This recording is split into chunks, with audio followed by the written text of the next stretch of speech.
in God Almighty. Why was I in that crazy dream? I'm contemplating. In my mind, starting to wonder why my life's jacked up. And I really wants to die. What is my purpose in this shitty world? My only peace of mind is my boys and girls.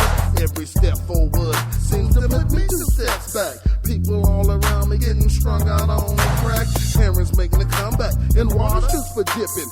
Exes keeping them horny and Ashley got the hood tripping. Bloods and Crips is gang banging and killers on the ride. The baddest thing of all is happening to the young guys. America wants time, but how long does time take? I'm getting chased by the Reaper who I can't shake. I wish I had a crystal ball so I can see my own fate. Will I be going to hell or will I see heaven's gate? Somebody's watching me, seeing the footprints left from his feet. That's the reason why I just can't sleep. Hey, the Reaper's chasing me. Visions of death, somebody's watching me, seeing the footprints left from his feet. That's the reason why I just can't sleep. Hey, the Reaper's chasing me. I'm trying to shake these real visions of begging and dying daily. More niggas that's going crazy, whose train of thought is amazing. No hating, still penetration. Your talk is stuck inhalation. Look back in the time, killing didn't start with my generation, but facing outlaw conflicts is like the Wild West. To be the best, equipped with how they heat release, don't just a switch. Forget, just letting bygones be bygones. Just when you see a punk ride on them, claiming blacks, you gon' die on them. Even kids robbing corner stores just for the kicks, planning petty licks to brag and top another friend and strike it rich. To come up in the game of slinging yip. Organize the game with what is hand and make it fit. On who they dip, don't trip. They're very unpredictable. When stories hurt, not mythical. It's true, some of them typical. Crimes triple, though from tiny PH bandits to kidnapping. Racketeering to bank heist. The father kills his family and it's laughing. Somebody's watching me, seeing the footprints left from his feet. That's the reason why I just can't sleep. Hey, the Reaper's chasing me. Visions of death, somebody's watching me, seeing the footprints left from his feet. That's the reason why I just can't sleep. Hey, the Reaper's chasing me. Visions got me thinking that the Reaper's steady creeping. Will they trapped up in my head? Just will I live or soon be dead? Will I live to see another day? Lord, please wash my sins away. Hey, Lord, please wash my sins away. I've had dreams sitting at a table talking to myself. What are you doing? Why in life was I settling for less? And what is Arthur and Grandma doing in heaven? Is Billy Mack still shooting dice and throwing 7-11? Is Baby Quita and Terrence in the Angels class? Will I get to hang out with my peeps when I pass? So bury me with my money and send my check to the graveyard and pack my pocket with blunts and post some lick in the I'm yard. trying not to get caught up in sticky situations. I try to go legit with a job and see the stolen paper chasing. A lot of time didn't wait long, cause I done flashed and go to jack. A steady decline in my pockets got the engine closer to attack. I think back on good times and I can't recall that many, but being low on food and not affording rent, I can remember plenty. Old times and change from gang bang to drug slang, the things that make a nigga rage to the way them niggas drop them things. Visions of death, somebody's watching me, seeing the footprints left from his feet. That's the reason why I just can't sleep. Hey, the Reaper's chasing me. Visions of death, somebody's watching me, seeing the footprints left from his feet. That's the reason why I just can't sleep. Hey, the Reaper's chasing me.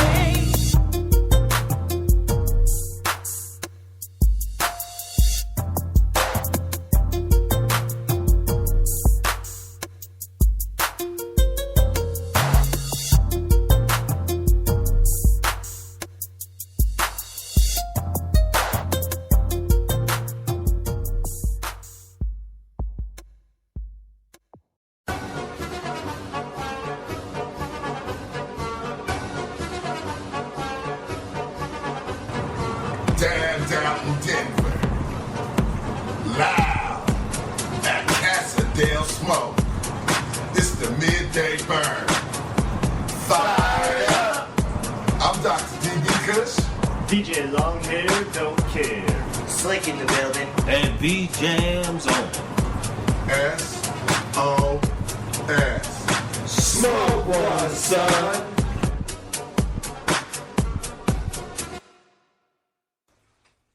Y'all tuned in to the Midday Burn on www.onebluntradio.com. KSOSDB Denver. It's the Midday Burn, baby. Fired up. All right, y'all. This is a pretty cool day today. I usually like to start off and say, how y'all doing? How y'all doing today? How was your night? Rainy. Rainy? I passed out. Ate and passed out, and I didn't even finish the food I was supposed to eat. Oh, that's a bad thing. I watched some TV a little bit. At least I did something. So we got a guest today, Mr. Rick Wainwright. How was your evening last night? Not too bad. I stayed busy all night, so I didn't get home to check out my outside garden. Aha. Oh, man. That was a hell of a hailstorm. Yes. It was hell in where you was at? Oh, yeah. We got Wow. Did quite a it? bit. Did the babies make it through the night? Yeah. Thank goodness. Oh, that's a good thing. Yeah. I saw the news, and the first thing I thought was about every outdoor garden because it looked like a blizzard. Oh, it was horrible, man. There was nothing you could do but just sit there and watch. Uh-huh. Just pray that it survived. So let's start it off. Won't you introduce yourself and let them know what you know about this beautiful cannabis industry that we're in? Well, my name is Rick Wainwright, and I've basically been a patient since 2004. So I got into this game about 3 years after medical marijuana got approved. Got taught right away how to grow and become a caregiver, so I became a caregiver pretty quickly. A couple years into my caregiving, I get raided by the North Metro Drug Task Force Agency and basically get sent through a 2-year court battle. Oh, no. Well, during this court battle, I'm being charged with cultivation of marijuana and child abuse. And, I get acquitted of all charges. And my case ends up making precedence here in Colorado because I got charged with 226 plants with only 9 patients. So, they were like, wait a minute, 6 plants per patient, 9 patients, that should only be 54 plants, you're like 150 some odd over, you're in trouble. So I went to court and ended up having to explain everything to the courts, but the jury sided with me and found me not guilty on all charges, so that basically became a landmark case here in Colorado where that 6 plant rule is now considered a basic starting point for the growers. Right. So you can grow as much as medically necessary that you need to be able to provide for yourself, whether that be in edible form, concentrate form, or smokable form. So hold on a second. I want to reiterate that because that's huge news for most people. And in fact, that's really news to me if I'm understanding it right. Me too. I can decide That that I want more than 6 plants right now, and just there's no. As long as you are a red card holder. Wow. I am so much more happy. Wow. Woo! I never knew that. I never knew that. And, I try to stay up on the cases, but as you start mentioning the case, I kind of remember things about the case because I was going through something at the same time as people was telling me about your case. Well, unfortunately, the media is an extension of the government, whether we like to admit it or not. Right. And if the government doesn't like a story, it's not going to be but a blip on the mainstream media anyway. That's why you get stuff here. That's why they don't the government like us. still continues Right. to pound Still get it. reefer madness propaganda when it's been repeatedly proven wrong. So, of course, they're not going to tell you, 6 is just a guideline. And Right. let's Starting be honest, guideline. 6 plants ain't enough for no patient to be able to grow and keep their meds without running out. Well, You're gonna run out. right, and not everybody grows the same. Right. Some people grow like small really plants, small. grow medium or large. To each their own. It does not matter. So say you're growing these small plants, well, you're going to need much more than a person that's growing large plants. Right. So right. it does not make sense for you to stick on that 6 plant rule because that's just And I mean, I like edibles, so by far Exactly. you use way more to create your butters and your oils than you would as a smoker would do. Almost definitely. And that was something else in my case that got established was, I had to go in and explain everything to them. How I made everything, how I made my hashes, how I made my concentrates, and usually that shit that gets you thrown into prison, Right, that's what I'm looking like. You broke down the process and stayed free. Oh, yeah. Awesome. Oh, yeah. And I think that's cool. Yes, I definitely say on our side, we say SOS, smoke and club. it got established in my case that, say you were going to make a gallon of tincture. Right. Okay, it was established in my case that you could use 1 pound of bud to make that gallon of tincture. Okay, so now they know, okay, boom, they need a pound of bud Right. to be able to make that gallon of tincture. Right. They, even with, I don't know how, but they told me it also got established that you can use 1 pound of material for 1 pound of butter. Can't believe they took that one, but hey, I was ready for their comeback. Well, how do you do that? 1 pound of butter is only like 4 sticks. I know people like to add water and shit like that. Spread it out, make it get thin. Yeah. So you've been a patient in the industry for a long time. And see, like for me, I became a patient into 2008. Okay. So, but for me, I'm a musician, and it's like funny because I'm doing a documentary. So as we was looking at the documentary, we was like doing marijuana songs in 1990, 96, 98, 2000, 2002. These are all years of like big marijuana songs that we did. And it's just like living here now and looking at it was like we was almost predicting that this was going to be a free state. Oh yeah, a lot sure has changed since then, man. And as a grower and growing your own meds, could you please tell our listeners what's the benefit of being a grower or purchasing from a caregiver as yourself or just going to the dispensary? This is my opinion only. Oh yeah, your opinion. Yeah. Because we know we're gonna get 500 opinions on that situation. Right? Look, dispensaries are good for the people that can't hook up with a caregiver. There's not enough caregivers to go around for as many patients as there are right now. There's a program going on with the state where they want caregivers to just give up their information as far as where their grow is and open up their grow to them 24 hours a day whenever they want to come in. I refuse to do that. I'm not going to self-incriminate myself. So, that being said, well, and it's beyond that. Oh, yeah. Really, the idea is that the dispensaries should be considering getting up in arms and going, look, this vertical integration needs to stop. We need to be able to provide the best. And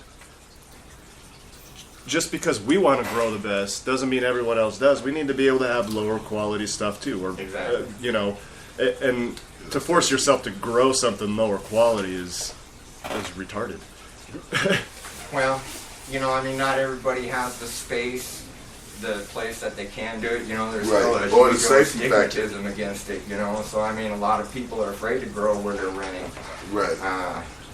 I can't blame them. You're talking about losing the we roof can over grow your head. here. Right. That's kind of my story. I was in a condo, Here.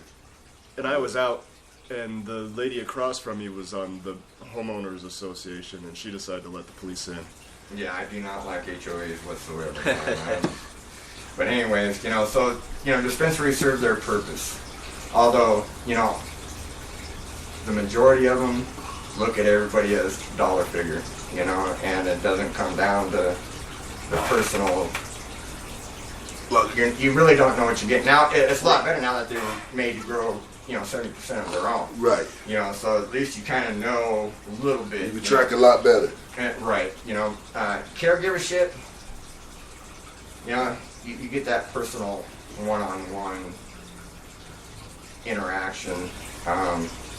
Me, I've got well over 50 patients, and each one of them I guess when Colorado made where you can go to a dispensary or stick with your caregiver.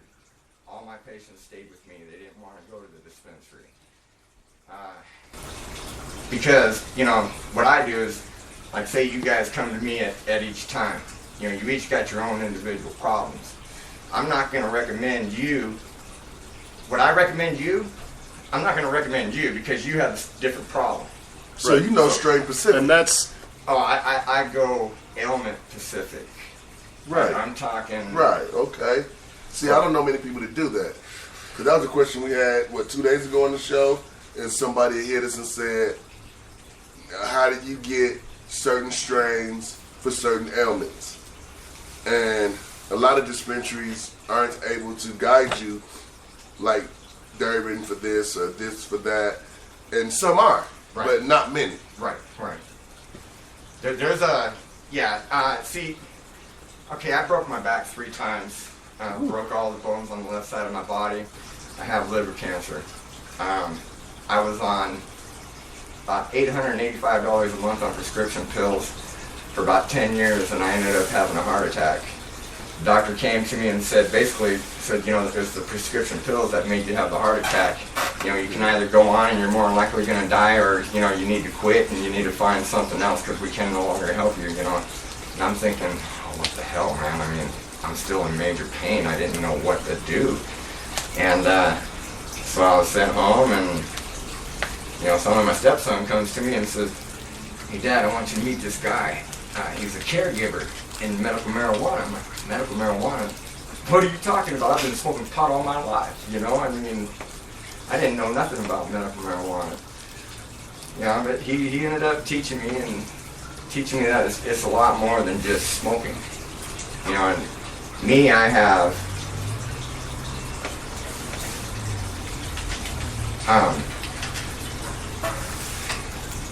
I have 140 different medicated products, 140 non-medicated products. Because what I do is I treat everything from arthritis to zits and anything in between. Okay. So Wow. nice. Yeah, and I get specific. You know, I don't just throw things together and say, oh, here you go. You know, I put a little bit of keef or whatever in it, and here you go, it's medicated. You know, my lotions took me 3 years to perfect. You know, my oils took me almost 3 years to perfect. So I don't just slap stuff together, and I got a full research and development team, and then we. Wow. See, I didn't know that when I invited you in. You gave me a big surprise here. Well, Not only do we know his strains, but he got like products. Because We may he have loves to- lotion. Yes, I do. I have. He keeps telling me I need to try it because I have really dry skin. Man, I wish I would. It'll help your knees I for was in sure, a meeting man. before I came, and I was trying to run home real quick to grab some goodies to bring with me today. So I apologize. I didn't bring any. You know. My back, I break out with oils. You know what I mean? If it's got petroleum in it, it'll break me out. No. I have to have something that medicates actually, because if I eat ketchup, I get like an acid reaction. My back break out in pimples. And I have some oil that would work wonderfully on that. Right. And actually, do you get your bumps on your face when you shave? No. No. Okay. Well, my lotion really takes care of that. But I nicely. need to bring the color back to it, and I know anything that's medicated, it'll bring the color back. Yeah, and all my stuff is all Feel it. natural, no additives, no preservatives. So with that I being am definitely said, wanting to have to try your products now because I didn't know. I just I've been trying to get him. I saw your post on the internet and it was pretty intriguing. uh-huh. Well, that So doesn't. I was you have like, to come I back want to invite him sometime. on the show because we That's- get into really cool conversation. And I was like, he posted a really interesting post about meds, and it was to the opposite of what people were saying, but it was on point. And then about like 50 people commented on it, like, hell of a statement. So I was like, we need him on the show. And that's why I hit you, like, if you want to come, and then we have to just leave an open door policy, man. You have to just come hang out with us when you're free. Oh yeah. I like people that move in the game and medicine. And, you know, I kept looking at the MOTH, and I was like, what does that mean? And I be seeing it on there, but I moved so fast, and I was like, is it goth? Is it dubstep? And then I look, and now got it just like for a blind person. Medicine of the herb, and I am blind. So I need something big like this. This is a card made for me. You don't have to switch, right? I appreciate people that do this. Like, not enough people do this with their cards for bad-eyed people. Straight up, You know, like, I got, can read it. I love got that. patients ranging from 5 years old all the way up to 95 years old. So what do you think on kids that they're prescribing the ADHD and the Ritalin? And like I'm a constant sayer that it has to be a medication that can slow the kid down, other than giving these kids Ritalin Did you see and all that stuff. Because the Ritalin, these kids is. Have you noticed heart attacks are coming at a much younger age? Why? Let's go back to what you're giving them at 7, 8, 9 years old, because you're saying they run too much. These kids have ran all their life. They've been running since kids has been running. But now you don't want them to run. You want them to stop running. So you want to give them some. And don't kids just have a bunch of energy anyway? So they Oh, can yeah. run it off? It hasn't been a generation that hasn't had that. Right, but see, as far as I'm concerned, they're just too quick to put that label of ADHD on a kid. Right. You know, and well, let's put them on the prescription pills right away. You know, it's a money gimmick. You know, I don't care. You know what? You show me a kid that don't have a bunch of energy and is basically wearing their parents out, you know, because of energy, and you're telling me he's got ADHD. I am so sorry. That's, you know, not in my book. So, you know, with that being said, you know, parents have the right to medicate their children however they wish. Illnesses and ailments know no boundaries. They don't know color. They don't know age. They don't discriminate against anybody. And, So, you know, with I that always say, I being mean, it's said- natural. We're giving these kids drugs. I talked about And then it. you wonder how they become a teenage drug addict. I'm sorry, marijuana is not a gateway drug. You know what I'm saying? But you're giving them Ritalin, you're giving them all these super psycho-head drugs. Now, what's Right. the first Anything you substance that a ingest, kid eats? strawberries, It's sugar. apples. Yes. So, you know, it only progresses from there. So for them to say that marijuana is a gateway drug, you know, they're a few steps off. Yeah. You know, because Yeah. they're still... Them candy Sugar. bars Well, at technically- 2, them candy bars at 2 was the gate.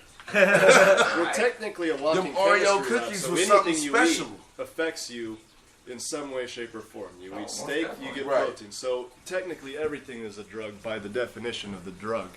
And on that note, y'all, let's go to a quick break. And I want to give a shout out to Danny Phantom. He's tuned in. DJ Danny Phantom. I know he's been hanging out with us a bit. And one love, we got Wick Rainwright in the building with us. And next hour, we got Night Nitty coming in, hanging out with the new movie Grit City. Man, it's going down. We've had a hell of a week. We had 2-piece yesterday, Roy Jones Jr.'s artist. It's been a hot week, man. We're going to take y'all to this first break. And on this mode, we're going to be right back.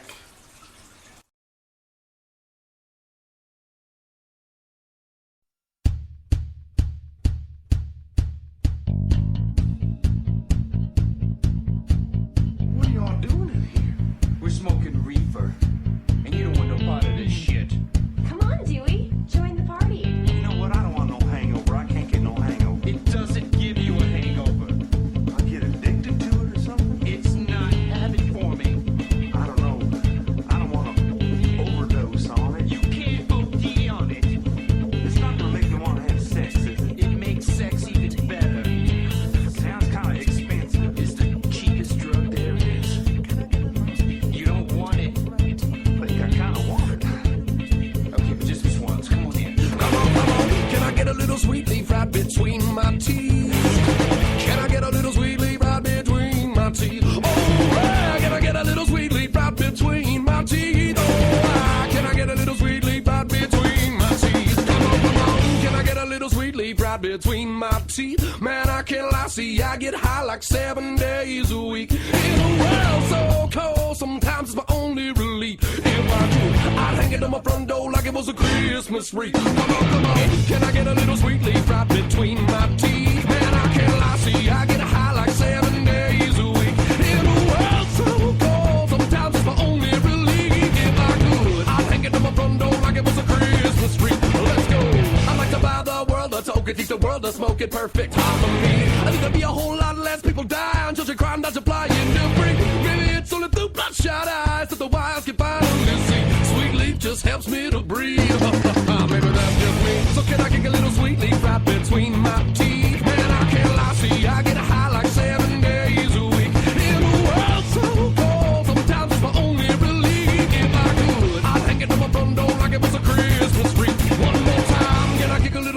week just to puff up my cheeks. I like to smoke until I choke and lose the power to speak. Maybe sometimes I'm lazy and my memory's weak, but I still do know that Maputo's the capital of Mozambique. Yeah!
hollow idol's eyes.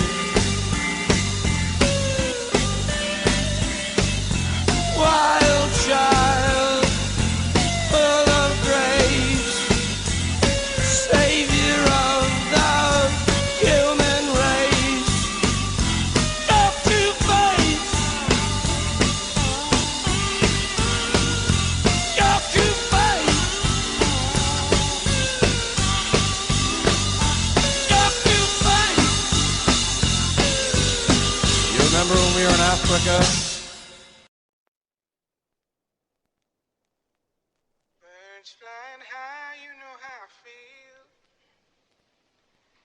Sun in the sky, you know how I feel. Breeze drifting on by, you know how I feel. It's a new dawn, it's a new day. It's a new life for me, yeah. It's a new dawn, it's a new day. It's a new life for me. Ooh, ooh, ooh. And I'm feeling good.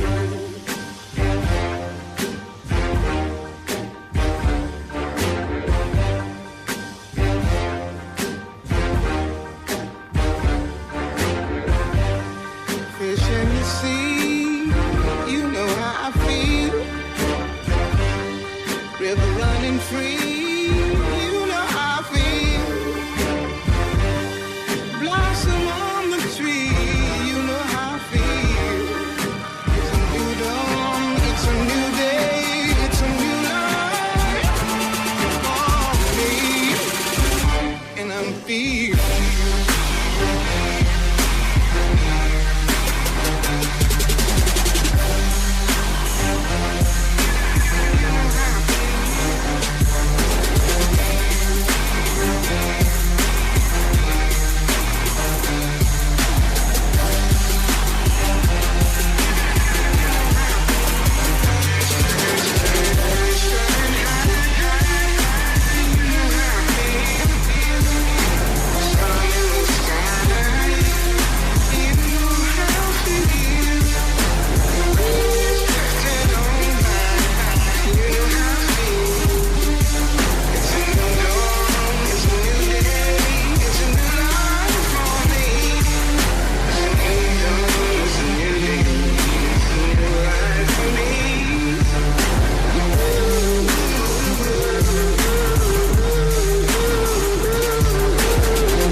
Go clean.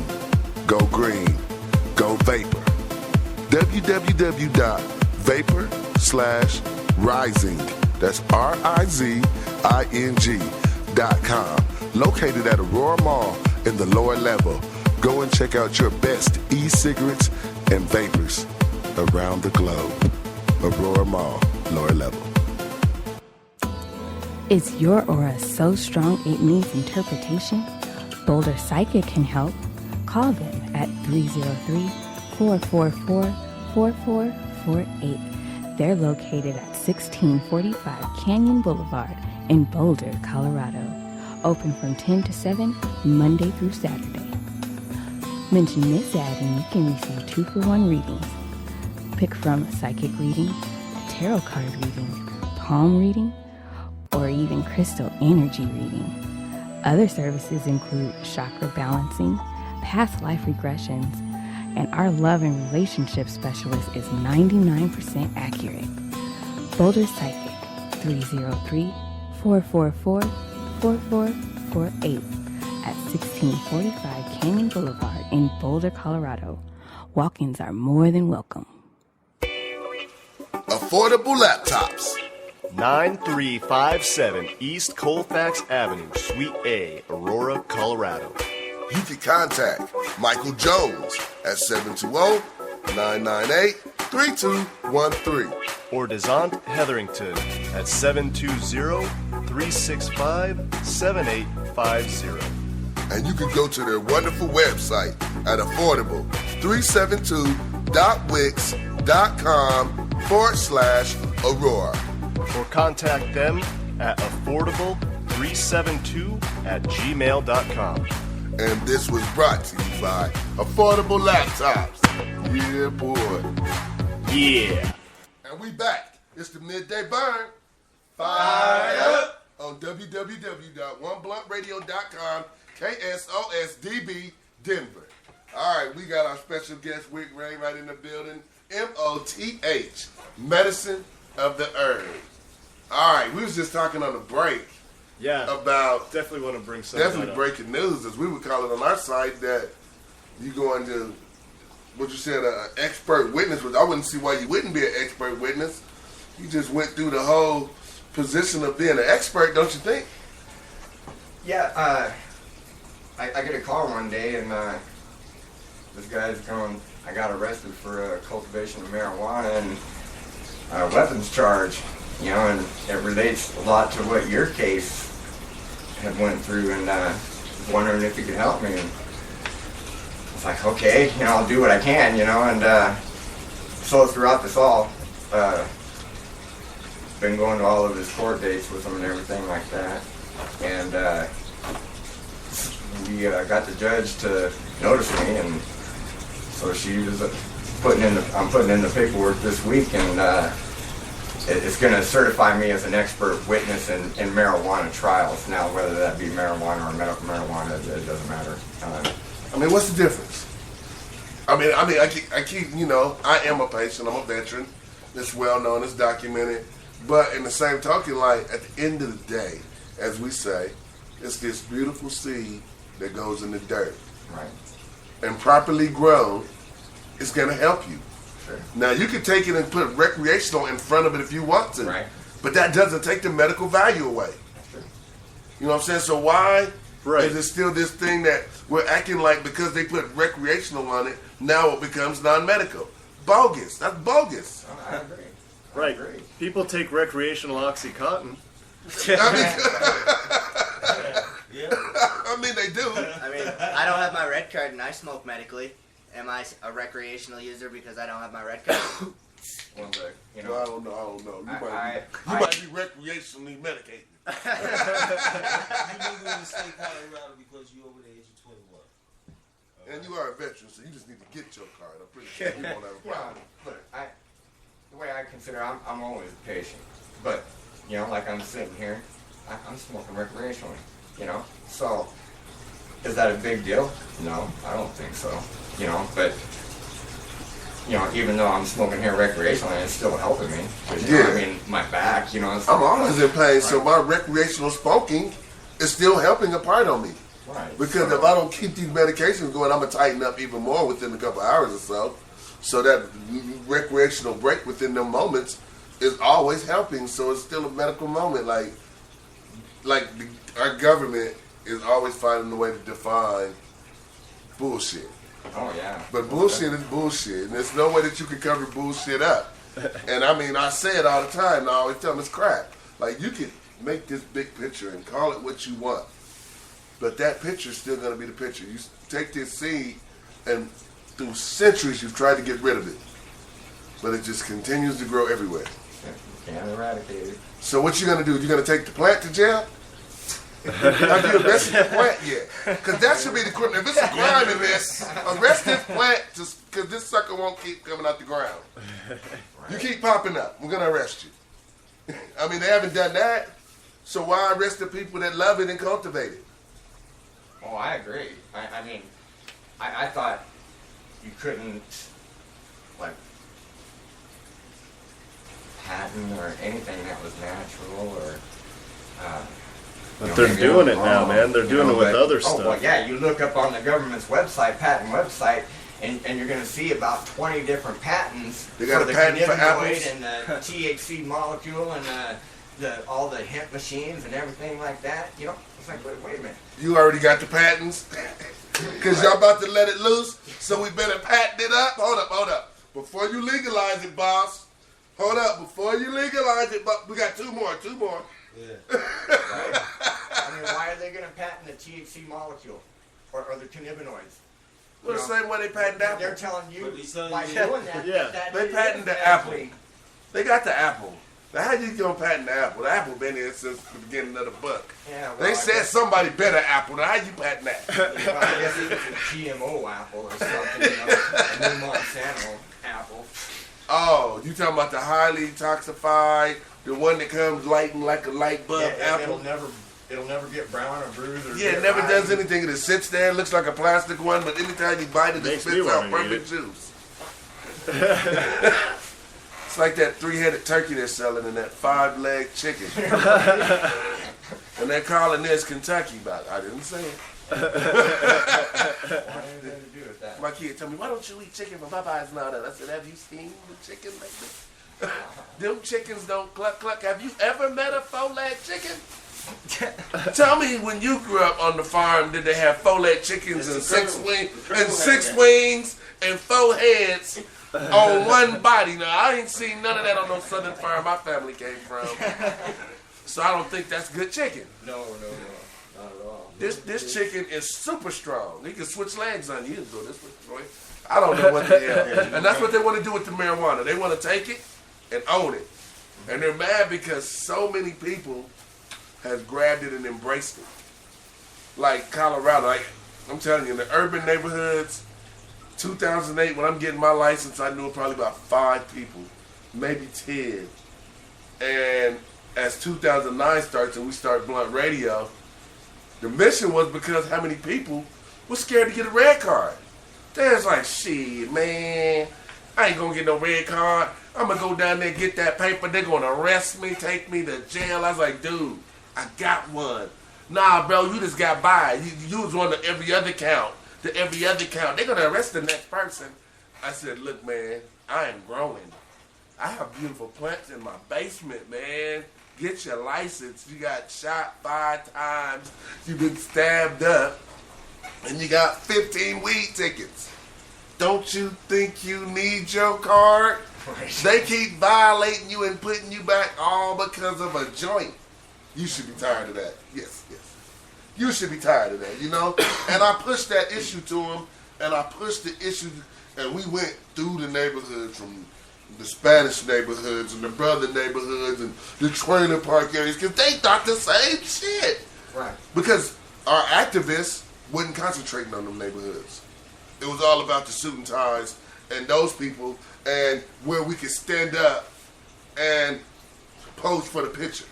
Right. Nobody wanted to go down everybody and wanted to hang get out done. in them areas where it wasn't the coolest. Oh, baby, I don't want them to know that I smoke. I don't want them to know I smoke. I just come and walk by like I'm part of it. What? You should just stay home. Well, you got to figure, okay, when medical marijuana was approved Colorado had 5.5 million people. When medical marijuana was approved, it was voted in by 2.6 million people. All right. Now, 2.6 million people said, yes, it has medical benefits. You know, it should be medically available for the people that need it. All right. The peak amount of people that were on the registry at one time was 120,000.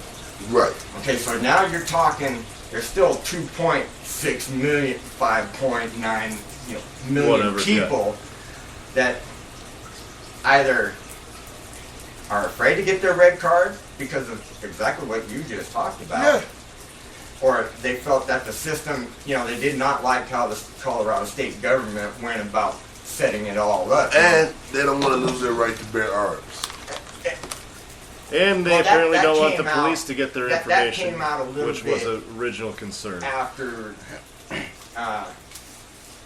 that came in. I think I hope I'm going to state this right, but I think Obama is the one that said if you're a medical marijuana patient, then you cannot have your firearms. See, and that's what this case that I'm going to try to become a medical. I gotta look at it because I actually, when I came on in 2000, was that a Bush thing? Yeah, that was already And in then place. Obama just kept it at Right, he didn't repeal it.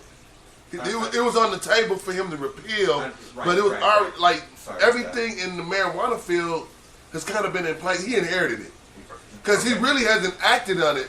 And what he ran on, let's call it out, Obama. When you ran in 2008, you said you was going to do things right by the patients. And the only thing you rightly did up until recently was say nothing. Now, finally, the Justice Department says, we're going to let the states be the states.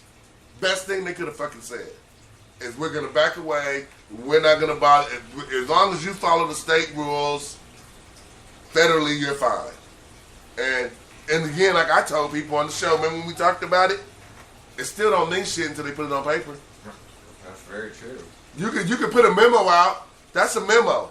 I'm going to need y'all to sign something and put it in the law before I feel like that means shit. Because tomorrow, you can say forget it and go attack everybody. No, already be at their doors with the papers, with the Gestapo squad behind them, ready to tear your place up and unbeautify it. Grab and smash.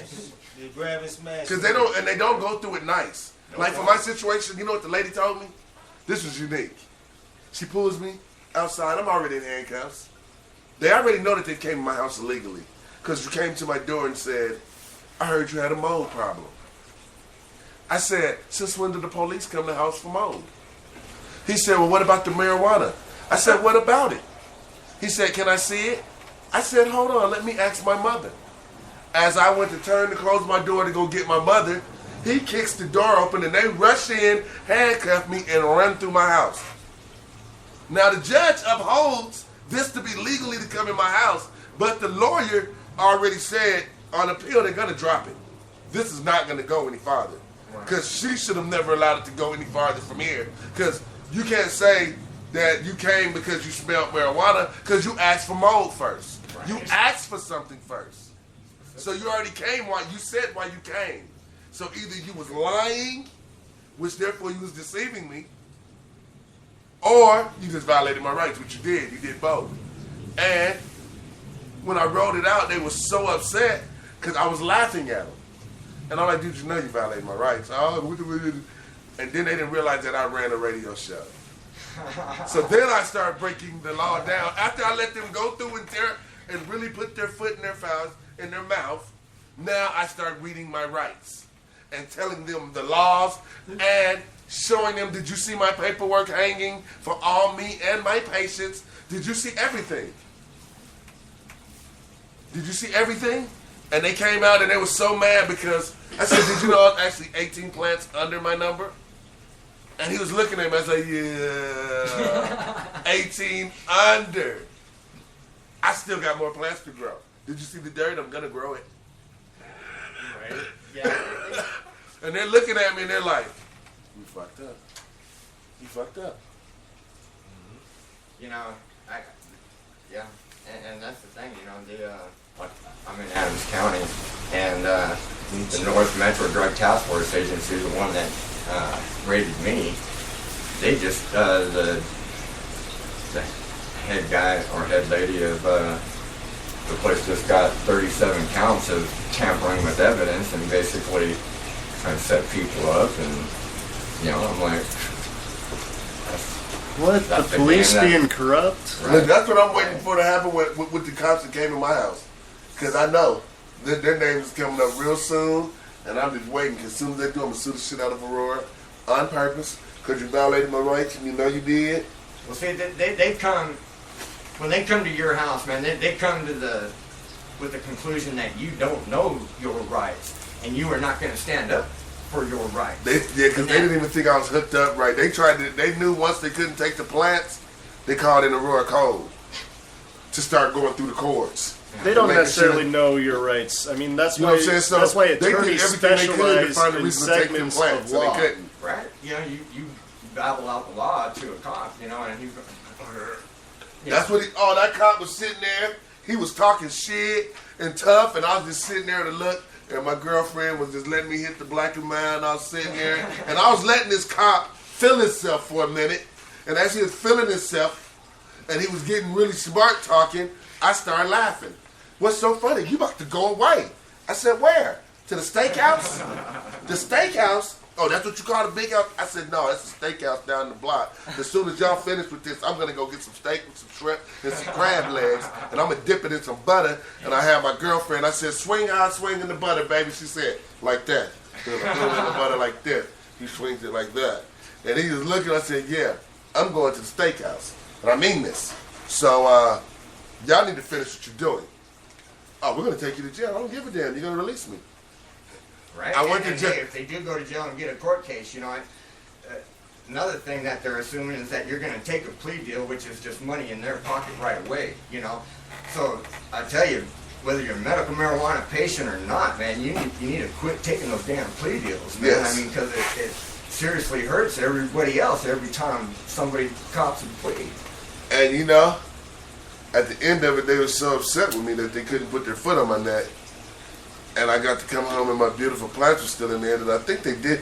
I always ask people, like, have you heard of the police coming in your home and all of a sudden your plants go bad? Oh, yeah. Man, I tell you what happened with my plants. The police left. I went to jail about 4 or 5. I got back home about 10 o'clock, just like I told them, enough time to get my steak. And my plants was beautiful. Beautiful. I went to bed. I woke up. Half of my plants that turned brown was leaning over. I was like, whoa, whoa, whoa. Like, and I'm talking from 24 hours, less than 24 hours. I was like, they did something. Paraquat. And I had to go, and at first, I tried, when I fed them, it fed to whatever they put in the air. I had to literally just start watering them out to save the ones I could save. Because the other ones that browned up, they were just gone. It was like they ate them overnight. And I said, I know for a fact they're doing something to people's plants when they go. If your garden's good, they're poisoning your garden. And I think that's jacked up to do. Oh, yeah, well, definitely. Well, they did it to the Mexican people all the time. You know, they went out there and sprayed their fields with paraquat, and the bugs would get shipped up here, and then people up here would get sick from it.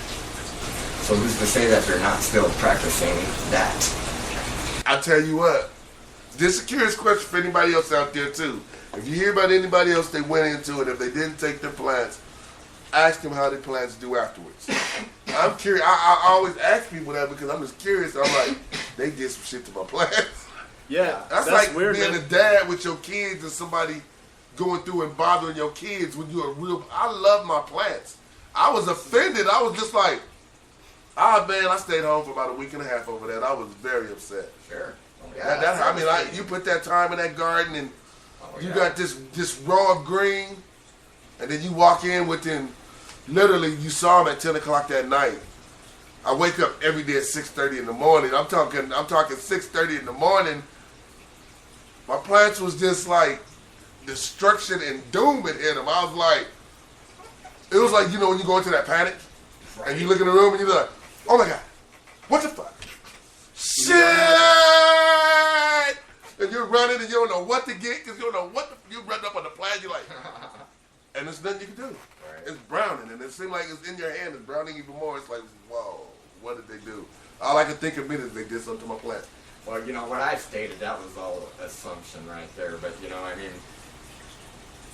how hard is it to keep a capsule in your pocket and take it out and squeeze it real quick, you know, as you're... And I said that. And the thing about it is no one was down there with them. They didn't have to cheat and do it. Yeah, they handcuffed everybody immediately and put you outside. Right. So you couldn't even walk with them in your plant area. Why can't I go with you while you're going through my stuff? They took all my media that I was growing in and weighed that and tried to count that as my weight so that they could get me on distribution. And it was just a personal garden that I had with 6 plants. You know, I had plenty of smokable material and they left it alone. What they did with me is they told me that they were going to take non-destructive clippings. So they went and topped all my plants. Well, wait a minute. How much more destructive can you get? I mean, of course, okay, yeah, you didn't yank them or anything like that, but, you know, at this time I was growing short plants. Oh, they gave you that spill too, that if you cooperate, we won't tear it up. Well, no, back then it was a pretty great area for everybody involved, you know, from the patient. Oh, so they gave me the, if you be cool, well, we yeah, won't go and just played to it. Right, because they came to my place without a warrant. And they were like, how they got into my place, which, you know, it was my fault. Because I didn't know. I was scared at the time because I was surrounded by freaking guys that were monsters, man. I mean, you know, they're like, are you Richard Wennett? Ooh, shit, they're looking for me. Are you serious? Yep, I'm Richard. And they're like, look, all we want to do is go into your house and make sure you're not growing in your house. And if we don't see anything, we're going to be out of here and it'll be like we were never even here. So I'm thinking, okay, well, I didn't have nothing in my house. So I was like, well, fuck, all right. You know, let them in, you know, because, well, I let them in. Well, the reason, the judge during court, excuse me, had said that I approved them coming in from the action of me putting my hand in my pocket, grabbing my keys, and taking them out. He said that that was what gave them consent to be able to come into my house because we were trying to get... Wow, that's you guys said I was making a fist pack and ready to punch the guy in the face. Because they told me I was trying to resist the police by closing my door. I said, whoa, whoa, whoa. He asked me a question. I told him, hold on, so I could get his answer. Right. I said, I'm not on assisted living. This is my place. I have the right to close my door. I didn't go to slam the door. I went to close my door and go get my mom. And of course I'm going to lock it because you're not walking in my house. Right. And like I told him, I said, police aren't welcome in my home. I said, only my friends are welcome in my home. And if he's not my friend, I would never welcome him in my home. Oh, yeah, oh. So no, he wasn't trying to run from you guys. He was going to get his mom. The house was in her name. I couldn't answer the question. Right. It's her house. What are they going to use? He was going to run. I rent the basement. I rent the basement. I can only tell you about going in the basement door, and that's locked.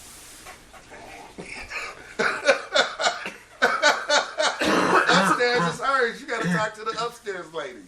And the lease was like that. I rented the basement. She rented upstairs for the simple fact that I grew. We separated the house. You should check out the chapel with DB. Yeah, they're blowing. Yeah, some dude named Pumpkin Face is talking to us.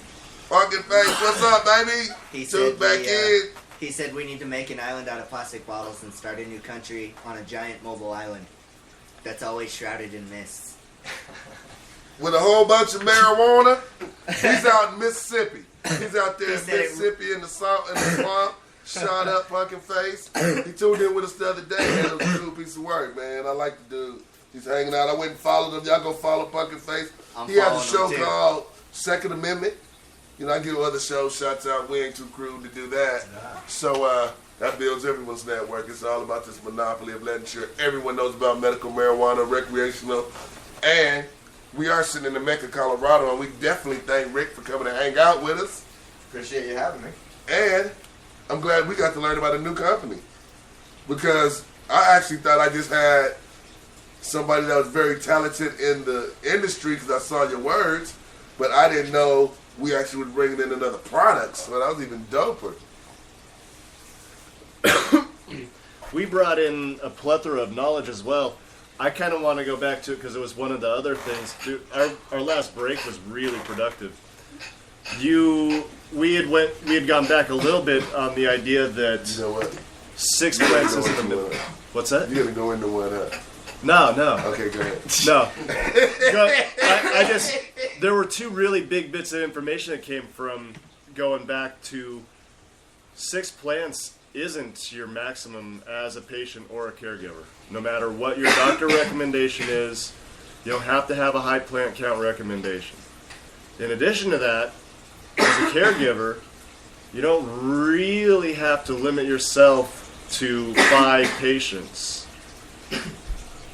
That's great news. It makes me want to caregive again. That was the whole reason I went to LeConte's dispensary and helped them open their grow room. Where I seen you.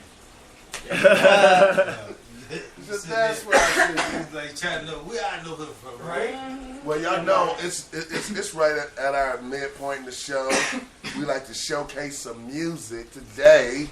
We're gonna go in-house. We never go in-house, so I'm gonna drop them songs off of the Hilltop Click. We're gonna take you back because the midday people. I'm gonna keep y'all abreast of what was happening in 2000. Yeah, it's that time. Oh. And I'm gonna hit y'all. Should I hit y'all? Right in the face. Right in the face? All Yeah, right. why not? All right, so we're going to go to that midday part. My favorite part. Cool beats, my cool music. Hey, we'll be right back. Woo!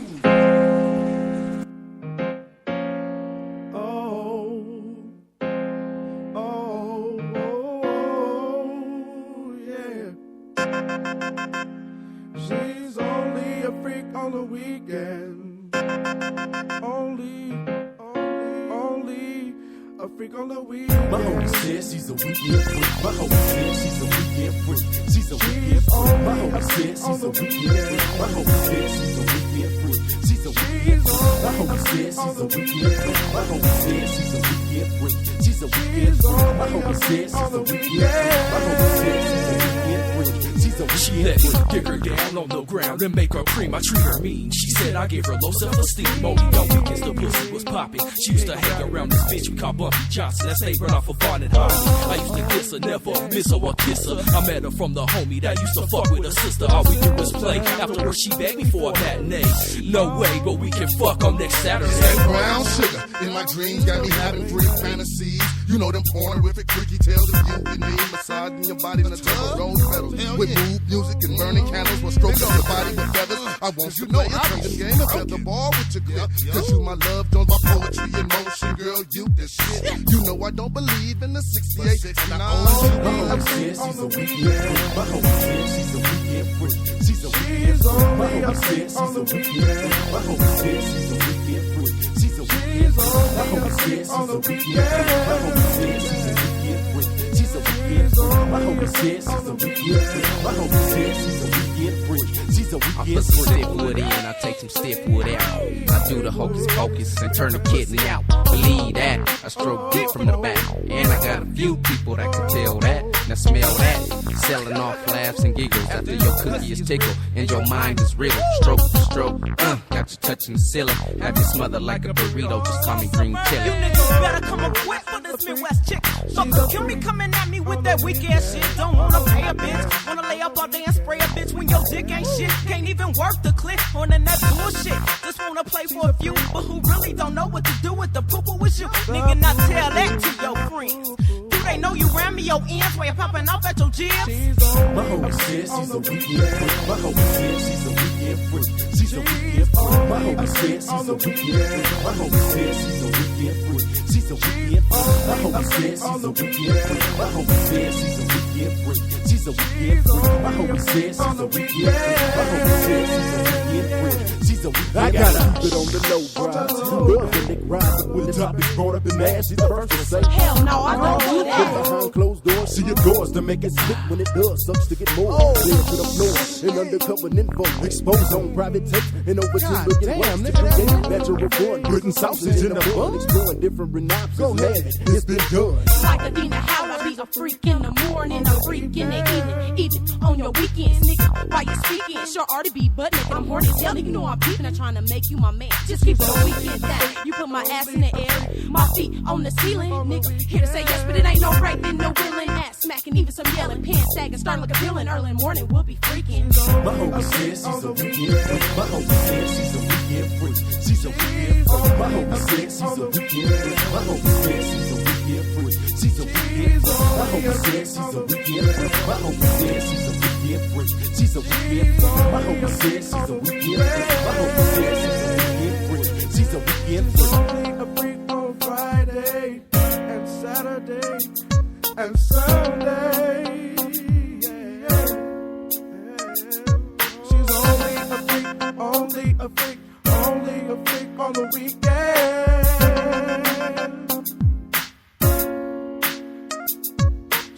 My homie says she's a weekend freak. My homie says she's a weekend freak.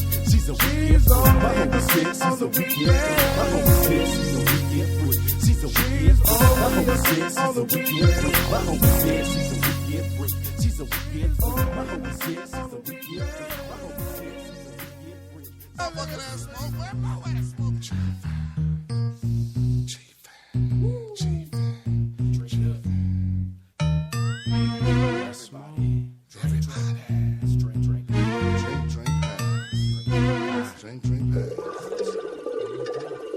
Hi, my name is Bo, and I'm an alcoholic. Hurry, pass the drink to me. We ain't getting paid to babysit the bottle. That's what I used to say. Add it, well, let's go get another. Holy brother VSOP. In a 15-pack ability, I'm thirsty. Might as well just get a 30-pack. Them few beers I know won't last. And when I'm tipsy, I ain't coming back. Plus, I ain't got no gas in my ride. Cause I done spent my last 250 pretending I didn't see my gas. Like, the liquor store cashier, me and him. What up, dog? A pack of black six-pack and a fit for a blunt, $1.32. Don't wait through a lick a little bit, not a sip. Not one drop, I screw the top back on 40s and put it back in the fridge. Stay with that since both fits when bottles go dry. No lie, a day to go by when no liquor's like suicide. I didn't try to kick the habit. They say first step is admit. Here it goes. I'm an alcoholic and bring weed back. If you smoke weed, then blaze it up. But this is for the G's that drink it up. If you drink it up or smoke it up, we can't call it. But this is for the alcoholics. The alcoholics. If you smoke weed, then blaze it up. But this is for the G's that drink it up. If you drink it up or smoke it up, I can't call it. But this is for the alcoholics. The alcoholics. When you give it to me, yeah, give it to me raw. I serve up my alcohol, Hennessy, gin, and Paul. So faded, I wanna fall, but you know how that goes. I get crumbling when the blunt. Now I'm back on my toes, straight drinking, violent buzz. My girl don't wanna see me. It got me doing no worse than Danny Glover did Miss Seeley. Believe me, we want this tipsy, drinking down fists, back to back with mandatory mix with a split. So crack it open, we drunk indeed.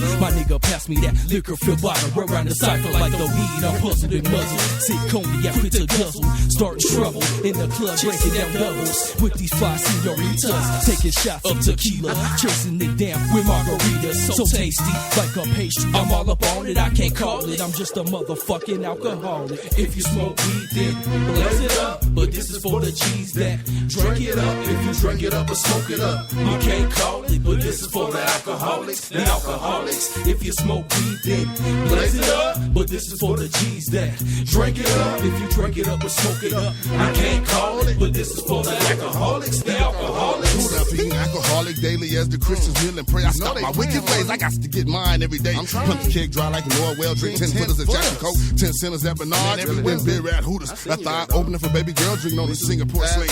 Freaky nights of smoking and drinking cause my love is king. Ringing off my alcoholic DJ, stimulate the sense of Freddie Mac. Brain cells gone, Hall of Fame, belly like a 12-pack. Professional mixologist doing tricks like cocktails. Quote you those laws live by, hope your head catch tails. Retired street side pharmacist, 21 years green thumb Buddhist. I've been up in smoke with an acid twist, with a liter of syrup and a honey cognac dipped up swisher. There's some Rocky Mountain green and a freak named Lisa. Cause I'm an alcoholic, I like to drink and fucking put the smack down. And I like getting doled and drunk up in the D-town. If you smoke weed, then blaze it up. But this is for the G's that drink it up, drink it up, and smoke it up. I can't call it, but this is for the alcoholics, the alcoholics. If you smoke weed, then blaze it up, but this is for the G's that drink it up, and smoke it up. I can't call it, but this is for the alcoholics, the alcoholics. Fresh in the morning, waking up already drunk, taking shots of wasabi to a whole new cut. Raise them up, cheers to the real ass drunks. I've been doing this for years. Chuckle up, you see I smoke blunts only after I drink. Most likely you see me with liquor before you see me with weed. Yes indeed, baby, I drink like daily, and if my stash get rated, then somebody gon' pay me. Lately I've been purring and swerving my shit. A real Denver, Cali, red and alcoholic. See, I be there and I don't be joking. Standing at their window like open. And just before it's time to close, I'll be there purchasing a faithful 2 shots and a tall can of beer. I can't lie, I ride the Sanadine Trail, so it's heady up, you heady up and sell. If you smoke weed, then blaze it up. But this is for the G's that drink it up. If you drink it up and smoke it up, I can't call it, but this is for the alcoholics, the alcoholics. If you smoke weed, then blaze it up. But this is for the G's that drink it up. If you drink it up and smoke it up, I can't call it, but this is for the alcoholics, the alcoholics. Drink it up, drink it up, drink it up, drink it up, drink it up, drink it up, drink it up, drink it up. I go to the Fairfax and get mine. Everybody drink it past that shit. Don't forget to pass me. Yeah, pass me right there. That Rocky Mountain Green? Oh.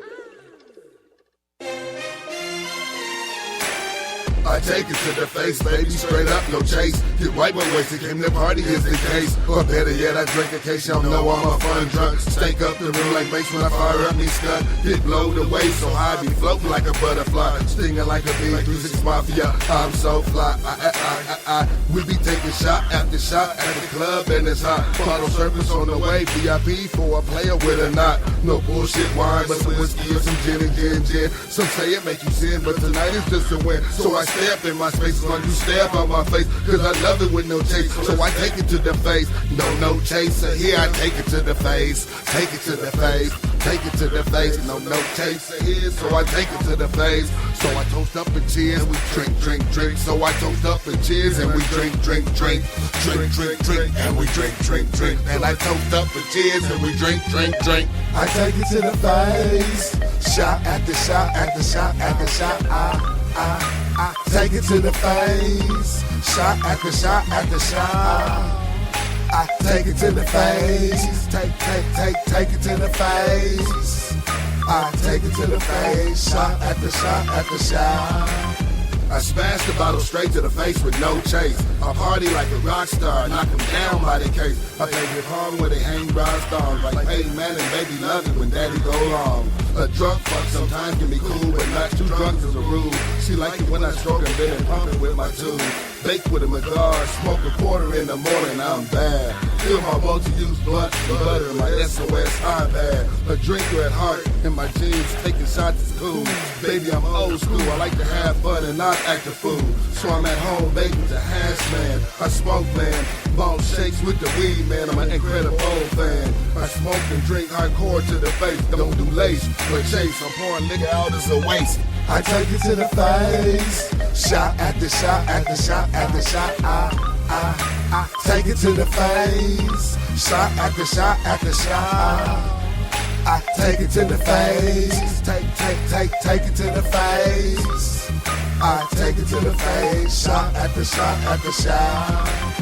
Take off like speed racer to the face, no chaser. Get high with wax in my dab and dropping food with my laser. I'm on the rise in the underground with up in town. I'm a police chief, the mayor, the governor in my town. See a lawless community, small type society is cowboys. I flip dopest. I got a bullseye on my man, I want this. Allegedly must need, that's how you ever smoke. Like action kinfolk, that nigga Joe is no joke like uncut coke. I drink like X-Games, knock him down like a 360 half pipe. Jack no coke, Jim no juice, taking shots is what I like. Good time, bad time, let the crib, hell, any place. Not a six pack of the case, I want a shot after shot, no chase. No chase, no chase, no chase, no chase, no chase, no chase. I take it to the face, shot after shot after shot after shot. I take it to the face, shot after shot after shot. I take it to the face. Take it to the face. I take it to the face. Shot at the shot. I take it to the face. Shot at the shot. I take it to the face. Shot at the shot.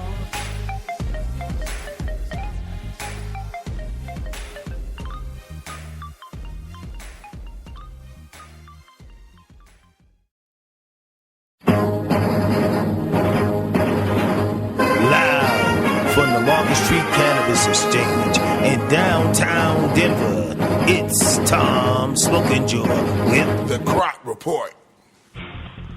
We open today with a story that's been developing swiftly for the last week. It is old news now that CNN medical correspondent Dr. Sanjay Gupta has changed his stance on the benefits of cannabis consumption. An unexpected star arose from the release of Dr. Gupta's revelations. Colorado, the wild west to the rest of the nation, is becoming the cannabis capital of the world, and Superstar Dispensary Helping Hands Herbals in Boulder declared themselves an official ambassador by naming a KUSH strain for the doctor. The Huffington Post referred to the move as effectively knighting the doctor. The story continued as late in the week, CNN attorneys politely, verbally requested a name change. Dr. D.E. KUSH had this to say. You can't change the name now. What you need to do is name that Hawaiian flow cross after me, Dr. D.B. KUSH, baby. Yeah, boy. The famous rapper and One Blunt radio host is considered by many as even cooler than cannabis itself. He is also said to create cannabis out of thin air. This is, however, unverified. But the spontaneous appearance of 14-plus gram blunts in his presence has been video documented from both Taste of Colorado and Bongathon events. Platinum plutonium, purple plant piranha Kung Fu Kush from Livewell continues to trade unaffected by Helping Hands Herbal's recent Kush releases. Leconte's Clone Bar and Dispensary responded to DJ Longhair Don't Care's live broadcast challenge to the earlier release of the Cindy Crawford by Pharmaceuticals and unleashes a stunning Kathy Ireland. Stunning. The United Nations is set to respond to the United States allegations that Pure Medical Dispensary has teamed with the Galactic Empire to create a new Death Star. The reports state that the Death Star is a 2-ounce blunt. Fear not, the Republic has already made plans to get with One Blunt Radio and blow it and the crowd out. The Medicine Man Denver comes in with a couple bits for us to round out today's news. First, they have officially offered to partner with Big Moore's Dogs and One Blunt Radio, who have all been rumored and cleared of charges by competitors of conspiring to sell THC-laced links to outcompete. Rumors were found to be false, but not until taxpayer funds had been wasted on hiring a board to study the legality. After last Friday's release, the study shows nothing is illegal about such an operation.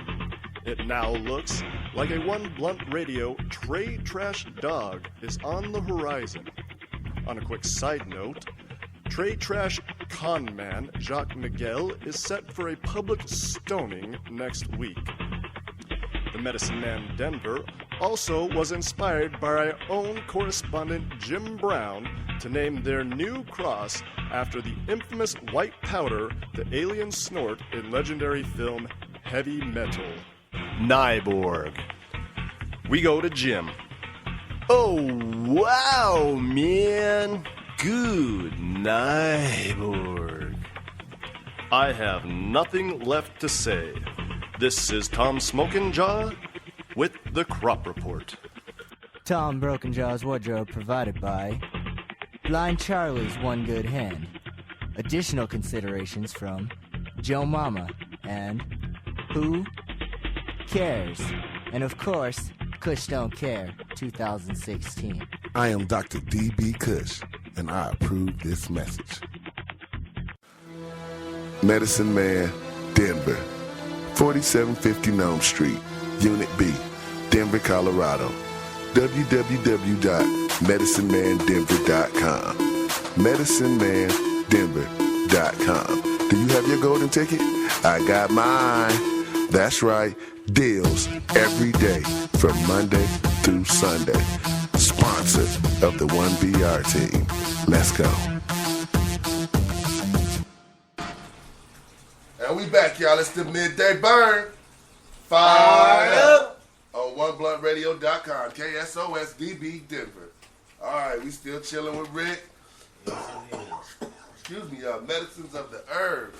Man, we got samples of the lotion. And what's the pill? It's a cannabis oil pill. People use it for all different things. So, I mean, I keep learning every day everything is. It smells really good. Thank you. Thank you. Like I said, it took me 3 years to get that right. So there's some coconut in there. That's what sold me. It smells good. Yeah. But it's a cannabis oil pill. A lot of people refer to it as an RSO pill, Okay. Rick Simpson oil. Okay. But that's known for cancer cure and... Right. Yes, but, you know, I call it a cannabis oil pill. You know, I mean, I don't use naphtha like Rick Simpson uses. I use Everclear. I try to... Regular grain alcohol, huh? Yeah. Keep it food grade, you know. It's pretty good, but I have a question. Did we already smoke that second blunt? Right here. Oh, okay. I'm sorry, I get slow. Hey, he said it, not us. Ray admitted to being slow. Hey, want to give a Did shout you out take to your pill too? Want to give a shout out to Miss Monet. Get one. You didn't get one? You didn't get one. You Yeah, took yours? I got one. I'll go wait till I get home. Yeah, please do. Driver, don't do it. Check it out, though. Let's give a shout out to Miss LeMay real quick. The Colorado Initiative 3 prohibit penalties for possession of Cannabis Act 2014. Stop fines and sentences for possession of cannabis. Make it right. Put the nail in the coffin of prohibition. Donate today. $1 pays for one registered voter's signature. We need 100,000. You can go to relief4possession.web.com. Right. Straight up. And I just want to give a shout out to Miss LeMay for the wonderful gift that she's sending us. And I'm not going to tell you guys yet until you just hear us on it, and then I'm just going to do a big blowed out expression. But thank you in advance. I'm just saying that I know you tuned in, so thank you in advance. She's a true warrior. And she is one in a million in this industry. And if you could clone her and make a lot more of her in this industry, it would be a lot more things different, and we wouldn't be in the situation of a lot of things that we're in now. She's awesome, dude. She's awesome. And she's one of the few people in this industry that I've met that every time I see her, she's the same person, that same hard-working MMJ cannabis activist, and she's consistent. And that's what I really love. Is, you know, I guess everybody has a problem with consistency, and she happens to find a way that she's able to stay that way, and that's a beautiful thing. I can't wait to see her museum open, where people can go in and hang out in the Cannabis University Museum and see all those wonderful old artifacts that she has of the hemp industry and marijuana industry. Wow, I'm looking forward to it. And I know, like, how will people, Rick, get a hold to your products if they want some lotion or RSO or pills? Right now they can go to Facebook/Moth, MOTH, and it's all capital letters. They're everywhere. You see that everywhere. Right. Right now that's about the easiest way to get a hold of me. Because I know people want that. I mean, I already know it smells really good. Yeah, you can email me at frankenstrain at hotmail.com. Frankenstrain? Frankenstrain. FRANKNSTRAIN. At hotmail.com. Ooh. Oh, that's Yahoo. I don't know, when you tell me I need to upgrade, I'm like, wait, it works, man. I mean... Hey, man, Hotmail's been here forever. If you're on it, you might as well keep it. There's no loss in it, you know. It's been here for eons. But I'm telling you now that I know, you know, a lot of people when they hear the shows, they hear the replays, we always get those questions of what's up with the oil or how did that pill do you? So, you know, lawn care is going to be... Oh, yeah, I'm always open for questions. I answer them pretty promptly. And I mean, you said something key earlier when you was talking about strain Pacific. Right? Because some people can't handle, like, sativas. Some people would rather deal with the indicas. You know, some people don't want to get, because of sativa, well, some people, it races them out. And, you know, it's more of an uppity type of effect on them.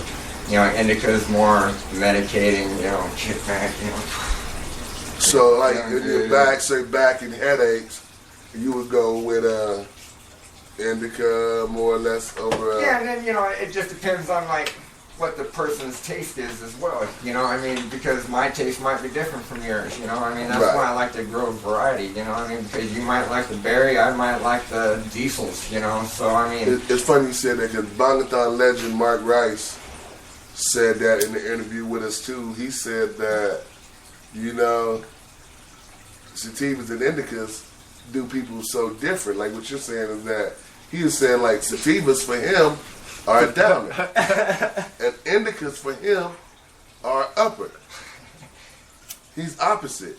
And that's why you say, like, when, like I say that for people to catch what he's saying, that everybody kind of takes some things different and you have to kind of experiment to find out where your fine medium is. Right. You might need to mix them, like me.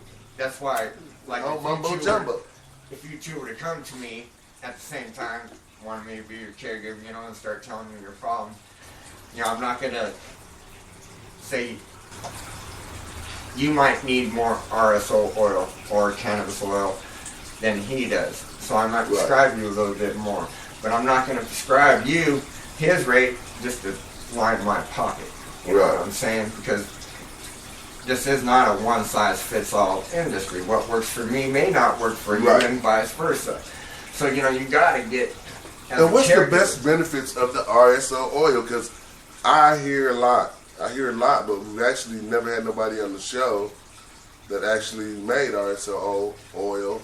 Because we always hear about it from the outside, like the Rick Simpson cure and all that. But we've actually never had nobody on the show with any RSO, so this is the first time I've ever got to ask that question. RSO works for so many different ailments. Okay, now I got a lady that has leukemia. So she was going through chemotherapy. The chemotherapy was giving her migraines so bad that she would have to go in and get Botox shots in her skull just to dull the pain of the migraines, and it really wouldn't take them away.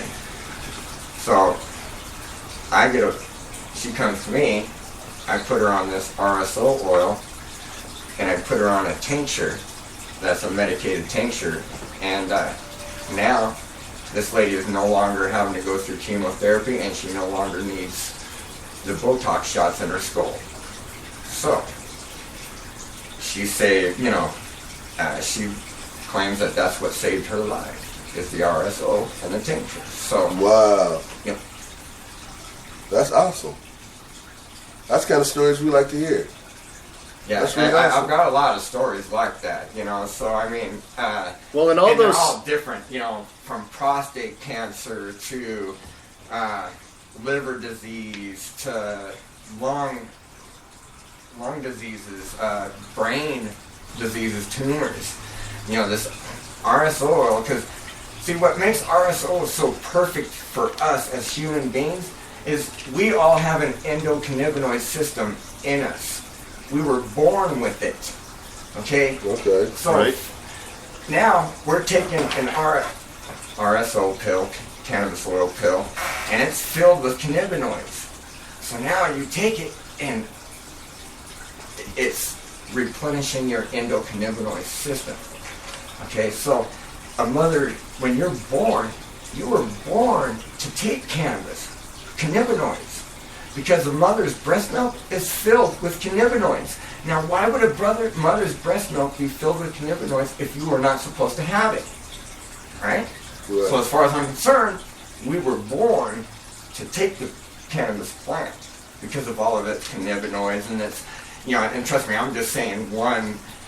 There's the THC, THCV, there's CBD, CBGs, there's, you know, so many different compounds, over 100 compounds to it, you know, bud plant. So, you know, I'm just using THC and CBDs as an example here. Right. So,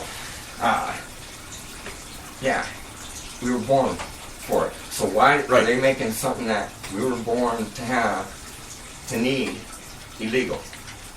Just so Same reason they put fluoride in our water. Man, they, you know. Same reason they put fluoride in our water and soy protein in all of our food. Exactly, it's a money game. You know, I mean, no, you can't have that, because now you can't get cancer, and now you can't, you know, now we won't get that money from you, and now you can't, you know, yeah, it's ridiculous. Makes me sick. Hey, this dude on the chat Pucker is cracking Face me up. Pucker Face said, "My man sounds like Tommy Chong." He said he's giving you a shout out. He said he's over there listening. He said we need to play some music over that running water because it's making him piss. He broke the seal. That running water is a fish tank. The fish is just now soothing that sound. Back to the pill. In the pill, because I'm curious, because I have stomach issues and different things that I'm so curious. Like, said in the pill, would people take the pill like daily, like a vitamin, or? Yeah, or is it more of like a pill dose, like you would like if they was like it is a Percocet or daily blood pressure pills? Or? Okay, now everybody's different. So that being said, it is I take it small dosages every day for like a preventative maintenance type of a dosage. So that's a very low dosage that I take. Was that a low dosage that you gave us? No, that's a hardcore dosage. I'm going to be healthy for weeks, huh? Well, you should start tomorrow. You'll be able to say, wow, that pill really like helped with this or helped with that, and you know, slept like a baby or slept like a rock, whatever the case may be. You know, you will feel the difference tomorrow. Some people have stayed high, like I said, 2 days off of that pill. Not that I meant to do that to them, you know. I try to you never, it, man. You got it. He's like, that was music to my ears. What I do is, like, I gave you guys a 0.3. All right. Okay. I got 0.1s, 0.2s, 0.3s, 0.4s, 0.5s. So you take a 0.1 daily. 0.1 daily, but then like every other day, I do pop it up to a 0.3 or a 0.4. Okay, because I have liver problems. Right. Okay. So. I used to be on 8 different medications for my liver from the regular doctor. Now I make this RSO and another type of a hash pill, and those are the only 2 things that I take for my liver now. And I went way past the time limit that the doctor said that I'd be dead by now. You know, so, and I feel 100 times better than I ever did being on any of their stuff. It don't like us today. Jimmy's being mean. Jimmy doing it, right? Yeah. Get out of here, Jimmy. Yeah, we have a resident ghost. Jimmy acts up every now and then. Cuts the TV on. Puts the lighter by the bowl, like feel it. Like, crazy stuff. Yeah. But, because I mean, I'm definitely going to ask a lot more questions in the near future about the RSO. And I'm definitely interested. It's going in to be the future of things, you know. I mean, Rick Simpson went on the run for bringing the recipe out, you know. So right. I give him credit, you know. The recipe's been, look, this has been around since 1934. that I've been able to track it back and find the recipe for. So what Rick Simpson did was basically take the recipe and tell you how to use today's chemical to do it. Right. You know, where he messed up, you know, if you do it like he has it online, now I'm telling you, it's not going to be right. And I've been making this stuff for a long time because it only gets it to a certain point, and there's still a lot of contaminants left in it, you know, but people's, you know, Rick Simpson said that this is the way it goes. Well, okay, that's fine, you know, but you're going to hurt yourself. Maybe not right now, but when you're talking about your lungs and your heart, and you're talking about you're using naphtha as a solvent. What is naphtha? It is a paint thinner, basically. Yeah, it's a paint thinner, and it's very toxic. It says on it toxic. You know, so if we don't get that all out, it's supposed to evaporate and dissolve completely with enough time. Well, I tell you what, you don't want your oil soaking in that stuff for very darn long, man. And I mean, because I followed Rick Simpson's recipe to the T. Okay, and okay, here's an example. So I followed it to the T. I had 21 grams of oil that I came out with. Right now, I threw it through my cleaning process, and I came out with 14 grams of oil. So now what does that tell you? Right. There was 6 grams worth of contaminants. Now when you're talking about your heart and your lungs and your inside and you're putting that toxic stuff in there, why would you put something like that on a natural plant, you know, and think it's going to be good for you? Okay. I see where you're going now. Yeah, because I've heard some stories like I've read about. I've never heard some guys already had to go in and have a double aorta, the 2 veins coming in and out of the heart. He had to have a double replacement done already because of that RSO oil, because he followed Rick Simpson's recipe. Now, don't get me wrong. He did good, okay, because he saved a lot of people. He helped a lot of people, and he still continues to help a lot of people today. So I'm not downing this man in any way, shape, or form, all right, because I give him his props. It took a lot of courage to do what he did. Right. So, but it's a personal, it truly is personal, from, you know, because cleanliness even. Yeah, because, you know, I don't, you know, I would feel like shit if I gave you that pill and then I heard somewhere that you got hurt over that, you know, sick to the point where you had a, man, that would weigh on my heart, you know, and I don't want that. I don't want to see anybody get hurt from it. Right. You know, and since I'm a caregiver, you know, my whole purpose is to help people, not hurt them in any way, shape, or form. Right. So I have to make sure that, you know, my stuff is the cleanest of the clean, the purest of the pure. You know, that's why, you know, no additives, no preservatives. You know, my stuff does have a shelf life as far as my lotions and stuff like that. If you were to keep it out in the sun and the heat and everything like that, you know, it'd probably do what all lotions do and kind of harden up real quick, you know. But, you know, it's a natural plant, so I kept everything as natural as possible. And the same thing goes with that RSO pill. I have a problem calling it RSO. I like to call it a cannabis oil pill. Okay. I got the oil off the cannabis plant. So I've been trying to talk to a buddy of mine who knows a guy who's done something. He made a movie with the oils as well. I don't know a lot of the methods. I haven't gotten a chance to see it. But I think he calls it Phoenix Tears, so Right, there's a lot of names for it. So you've met Kyle Marsh or know of Kyle Marsh? Yeah, I know. Yeah. What's the difference in a Phoenix Tear and a cannabis oil? He's doing the same as Rick Simpson? Just the name? Just the name. Just the name. And maybe the process, maybe. You know, I mean, there's... Yeah. I mean, this looks really, like, consistent. I'm enjoying it. I want to try it, but I'm afraid I'm going to fall asleep. But it looks very... Y'all intimidated by it? Yeah, kind of. But I mean, I know it would probably help the pain in my back since it never goes away. Oh yeah, it definitely will. Because I also did actually fuck up my back in basic, so... Yeah, I get back injections. This might stop that, huh? Well, it'll definitely help. Yeah, I went through all that myself, man. I mean, injections and nothing's worked really like this oil has.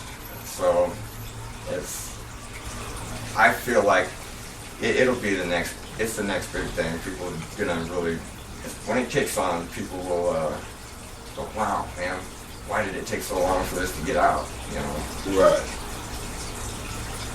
Well, that he who wins the war writes the rules and the history. Yeah. Makes you want to go to war, right? I've been in war, you know. Well, they say, you know, I don't know about you. Do you feel like the war on drugs started when you left home? Because me, no, I feel like the home war with on my drugs parents, you know, my started. parents were always, don't you do the drugs, don't you do that, don't you, you know. That's exactly how my parents were. So, you know, I didn't. I feel like the war on drugs started at home. I found out that on my dad's 40th birthday, we had a Jamaican themed party for him, and that was the event that finally got him so paranoid that he apparently got rid of the bong and all that stuff. I didn't know about it until about 10 years later, even than that. So yeah, my parents never really said it. It was school with DARE and all of that stuff, and the funny thing was I remember sitting back in second grade, and the reality is when they had these kids in talking to them, I was like, you know what, I kind of want to try LSD. You know, it was the stupidest thing, and that's what the 80s was about. It was the stupidest thing. I mean, we had the war on poverty, which literally incarcerated people for being on the streets. That was stupid, but the thought was, hey, we'll get the veterans off the street. Well, that's not the right way to do it. That is not the right way to do it. What kind of crap was that? Well, you know, we always talk about some of the crap. Let's do a quick music break and come back, and then we'll be closing it down. Well, let's give them one more shot of music. So, y'all hold y'all seatbelt on, and we will be right back.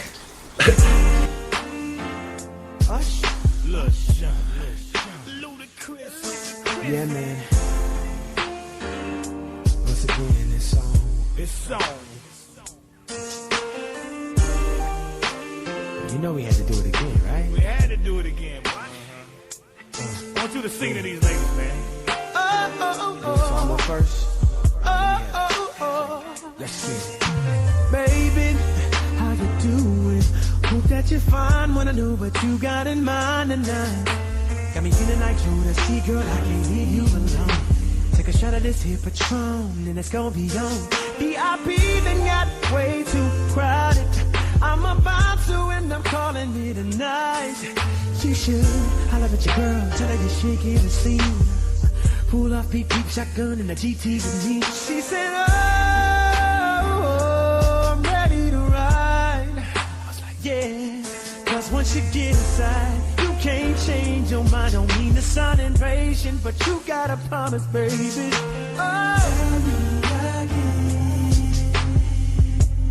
Tell me again, my baby. Oh, I gotta know, baby. Oh, yeah. Tell me again. Make sure you're right. Oh, before we leave. Oh, it's a good look, baby. Really good look, baby. Look here. Sometime wanna be your lover, sometime wanna be your friend, sometime wanna hug you, hold hands, slow dance while the record spin. Opened up your heart cause you said I made you feel so comfortable. Used to play back then, now you all grown up like Rudy Huxtable. I could be your bud, you could beat me up. Play fight in the dark, then we both make up. I do anything just to feel your buzz. Why you got me so messed up? I don't know, but you gotta stop tripping. Be a good girl now, turn around and get these whips. You know you like it like that. You don't have to fight back. Here's a pillow bite that. And I'll be setting separate plays. So on all these separate days, your legs can go they separate ways. Tell me again, my baby. Oh, it's a good look, baby. Tell me again. Tell me over and over and over again. Make sure you're right before you choose. I've been knowing you for a long time. Shawty. But fucking never crossed my mind. Shawty. But tonight I seen something in you. Shawty. That made me wanna get with you. Shawty. You ain't been nothing but a friend to me. Shawty. And a nigga never ever dreamed with me.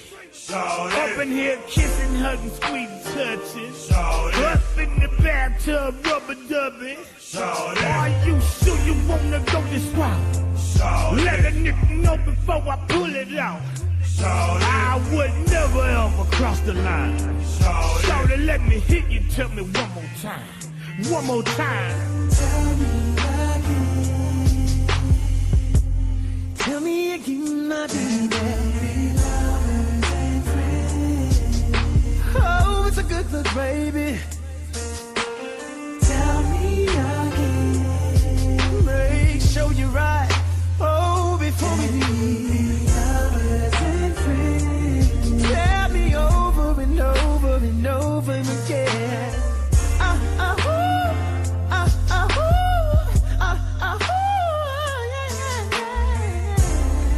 Please tell your lovers and friends that Ursher, John, and Luda had to do it again.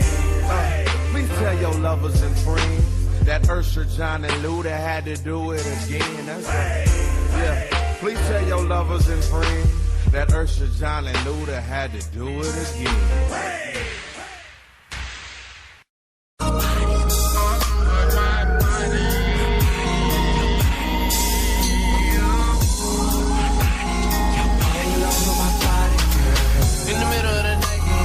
Mind is feeling for you, baby. Gotta call you up and let you know it's what I'm feeling, baby. 911-0024. Baby, it's an easy. I'm calling cause I gotta have some more. How would you like if I lay you down? Yeah. Just let you down. I can't think about nothing else since you left me with your love. It ain't no secret, girl. Your body fits me like a glove.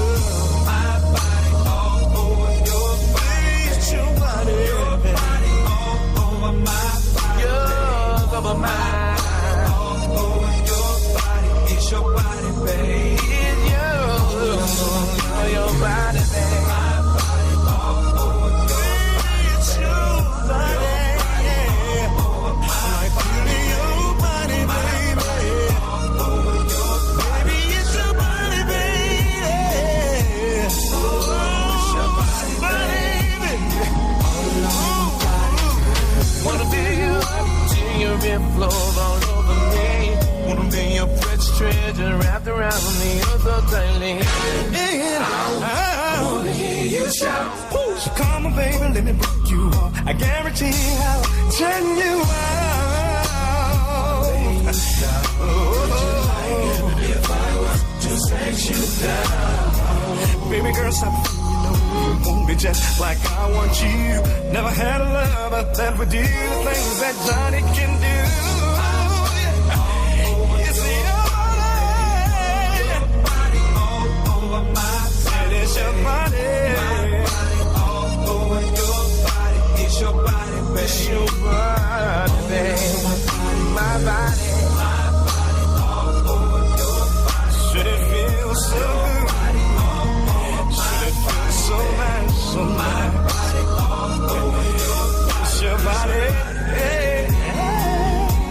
Oh, it's your body, babe.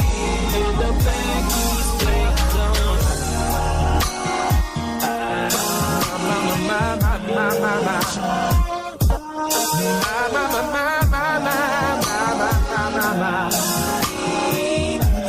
yes.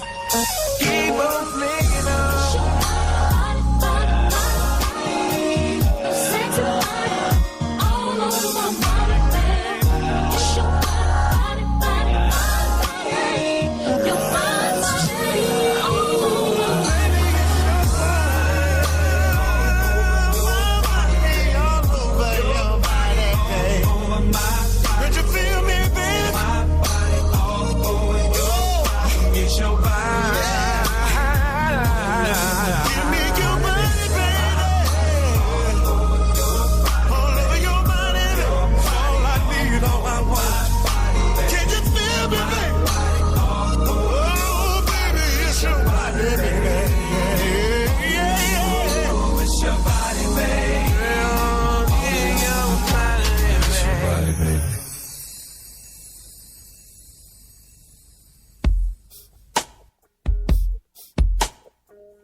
more and more I wonder where you are.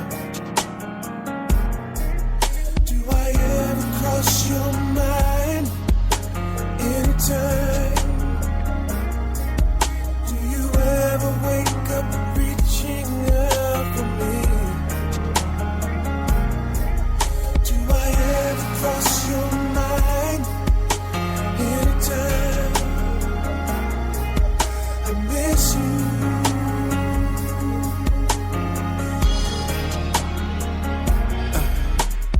Still have your picture in the frame. Hear your footsteps down the hall. I swear I hear your voice driving me insane. How I wish that you would call to say, do I ever cross your mind anytime? Do you ever wake up reaching out for me? Do I ever cross your mind anytime? I miss you.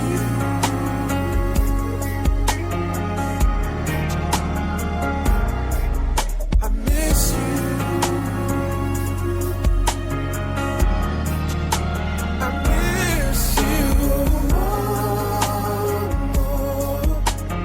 Loneliness and heartache. Crying myself to sleep. Wondering about tomorrow. Won't you come back to me? Come back to me.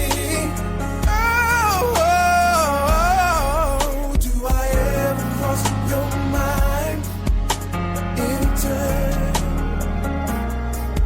Do you ever wake up reaching out for me? Do I ever cross your mind anytime? I miss you.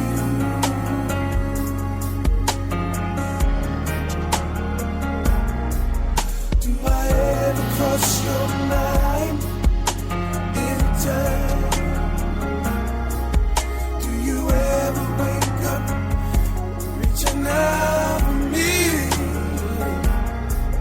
Do I ever cross your mind anytime?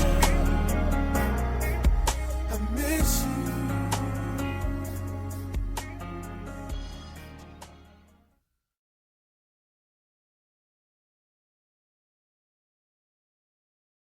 Yes. Back, baby. Man, we're so deep into this conversation about RSOs and plants, and I know you said you wanted to re-explain plant count.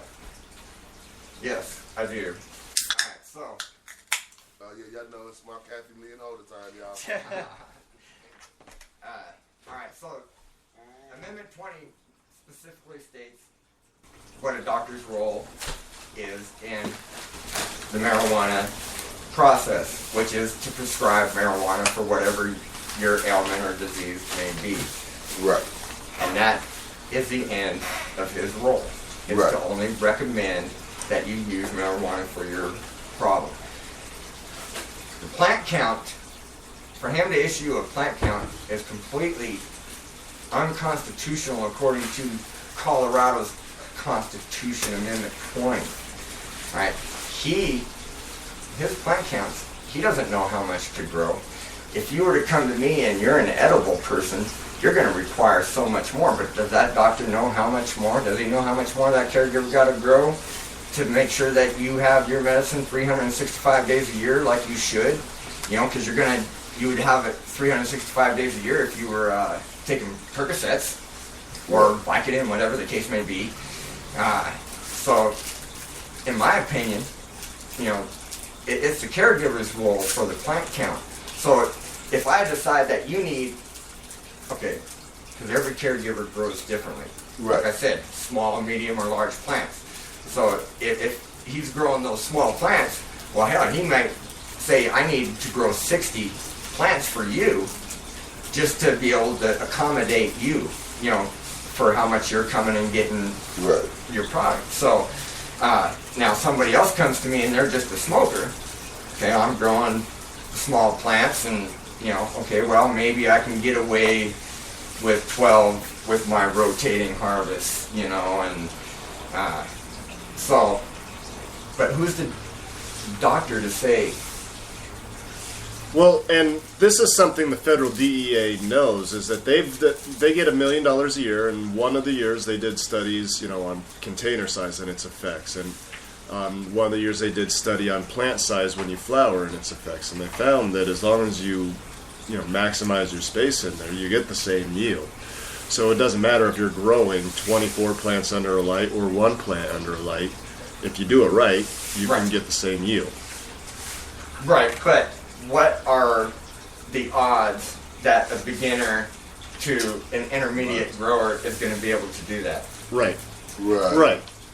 That's exactly it. But that's why to a certain extent, even the government understands that, putting plant counts on the situation is an interesting thing. I mean, if they really wanted to be strict with it, then what's to keep somebody from, finding a warehouse and growing 1 or 6 20-foot tall plants with 20 HPS lights going all the way up a 20-foot ceiling, Right. So it just depends on how creative you want to be. There's not a way to limit what a plant can or will do. That's true. Under the correct stresses. That's right. Yeah, 6 plants can be very effective. Yes, they can. And for a beginning grower, for a beginner, 6 plants is a good plant count to go ahead and start. I mean, I don't believe in the 3 flowering, 3 vegging, because that's stupid, man. I mean, what's the point in that? I mean, they what that was doing. Okay, I had a circle going. I have a circle. So that means I have a harvest every month, or 45 days, whatever the case may be. This is in the beginning, so I would do the 6 plants, 3 veg, 3 in flower. Well, come time to take clones, well, back then they were counting them, Hell, they would count a little stick that was on the ground as a plant, It was like, whoa, wait a minute, that was on the ground. No, that was a plant. Whatever, I mean, they did that to me. They found a couple of stems in the garbage. They counted that as a plant. But garbage. Yeah. They actually went through the garbage. They found the stems. And I keep all my important stuff in the garbage. Yeah, well, this case that I'm working on that I'm helping with right now, he's being charged 4 plants over. Okay, they found 300 factory leaves in his trash can, and they were trying in the beginning trying to say 300. Oh, you have way more than your number. Wait a minute. So you were able to judge that with 300 factory leaves? Hell, I can get 500 factory leaves off of 1 plant. Right. No problem. And that was a hell of an assumption.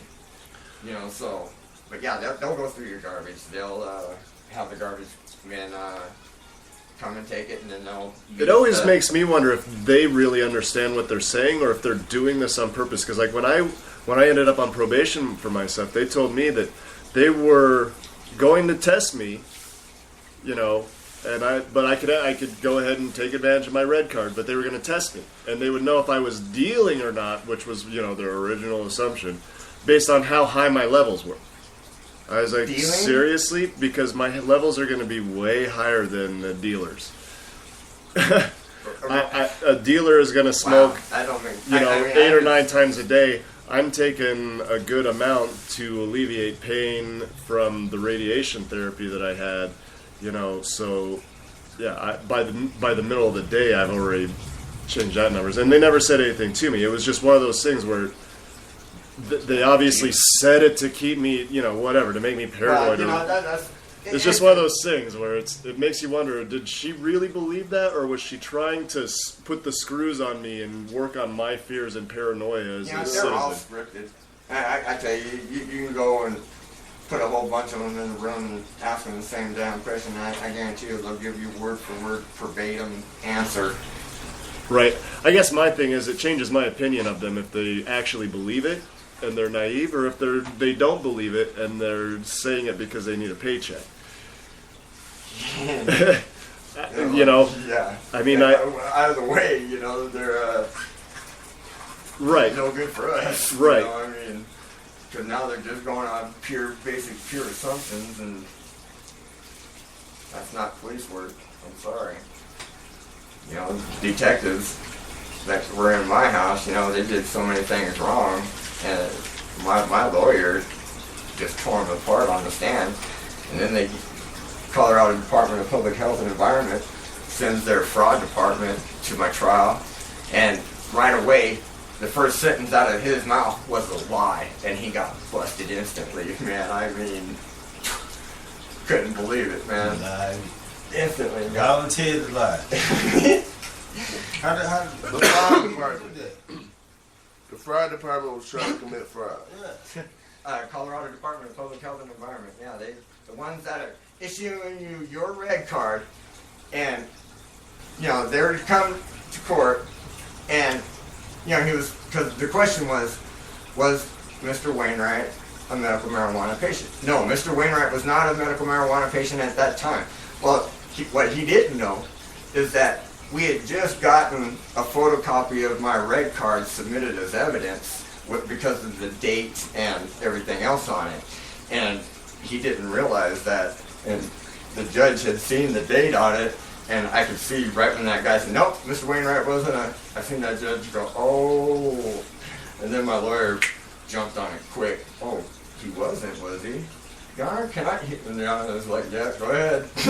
You know, and proceeded to shop on them a little bit. A lot. Sumo chop. I'm gonna hit you in the throat once. See if I can It's see live. That's what happens in our system day to day. And these police go to court and outright lie. Oh, yeah. And they get away with it.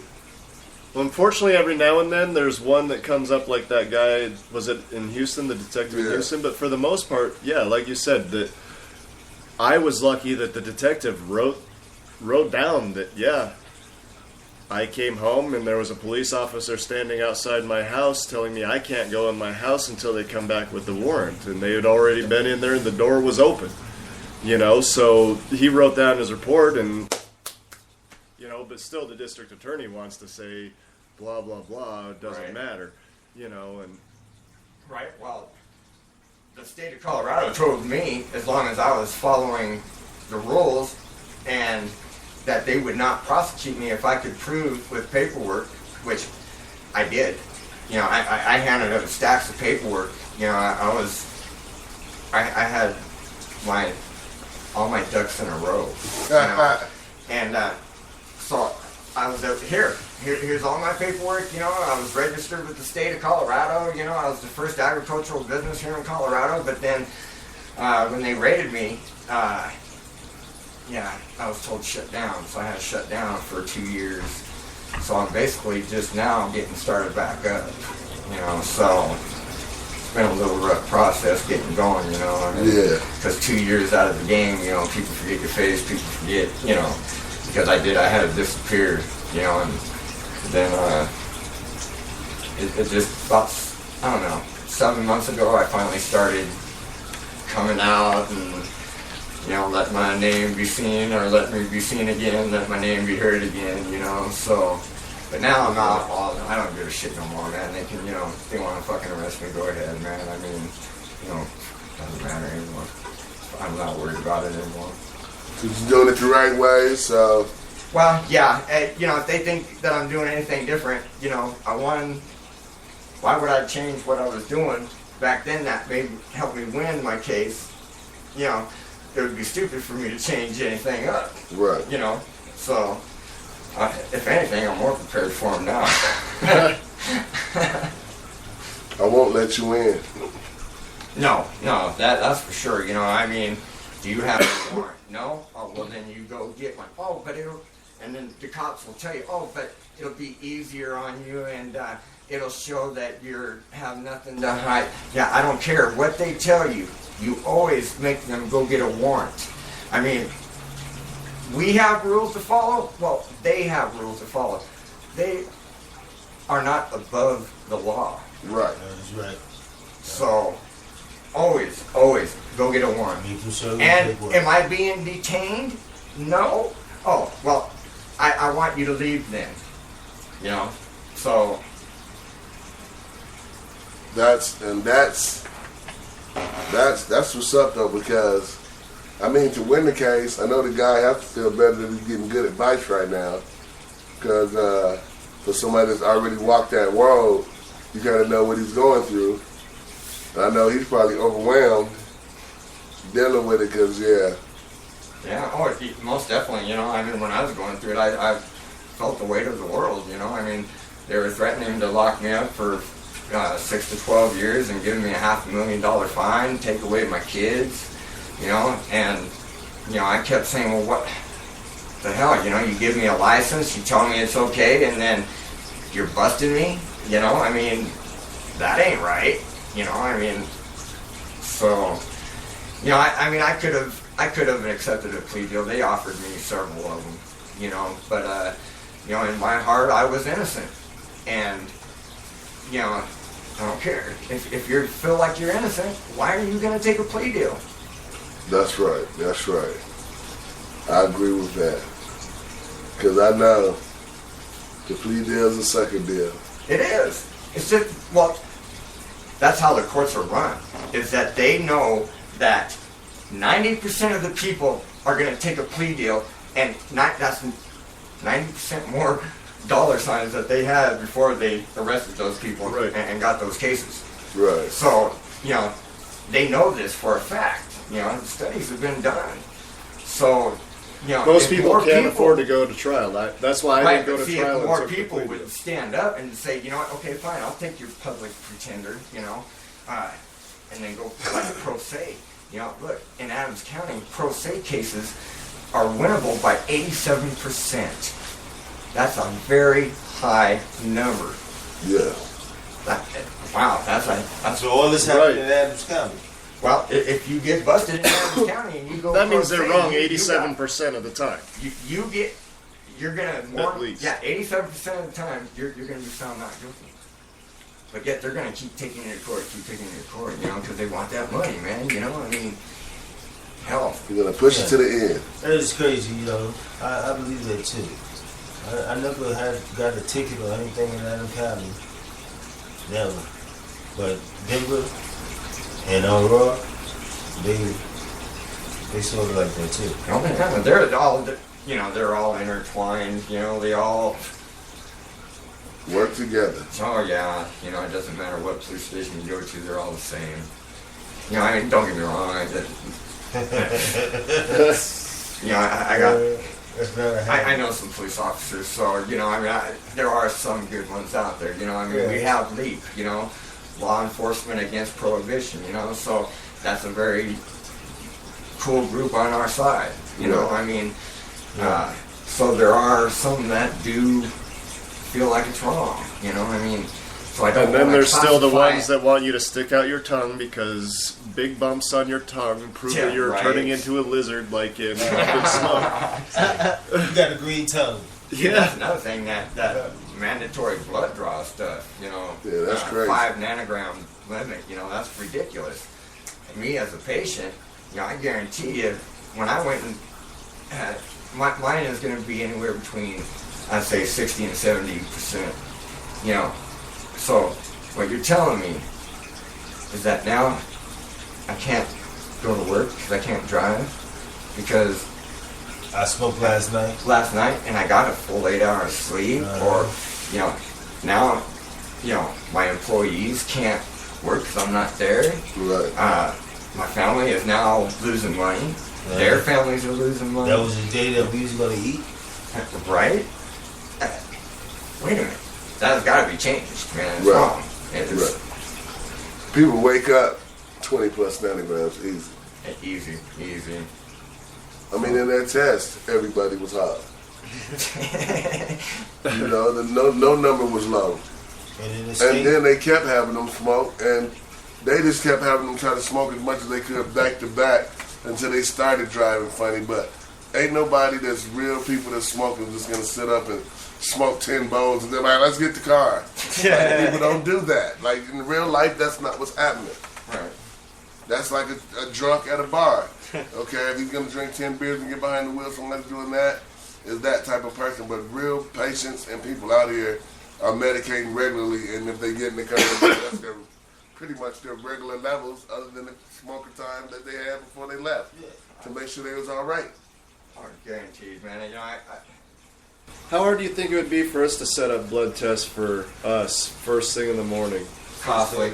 Well, it'd be about $71 per person, times two or three, because you'd want to do a couple of tests, you know, to $75 a person for 2 or 3 tests. Yeah. We'll have to see if we could get a lab to support that just for the giggles of it and see what we are at first thing in the morning before having anything. But I was just throwing that figure out. I mean, maybe more, maybe, you know. Yeah. I don't know.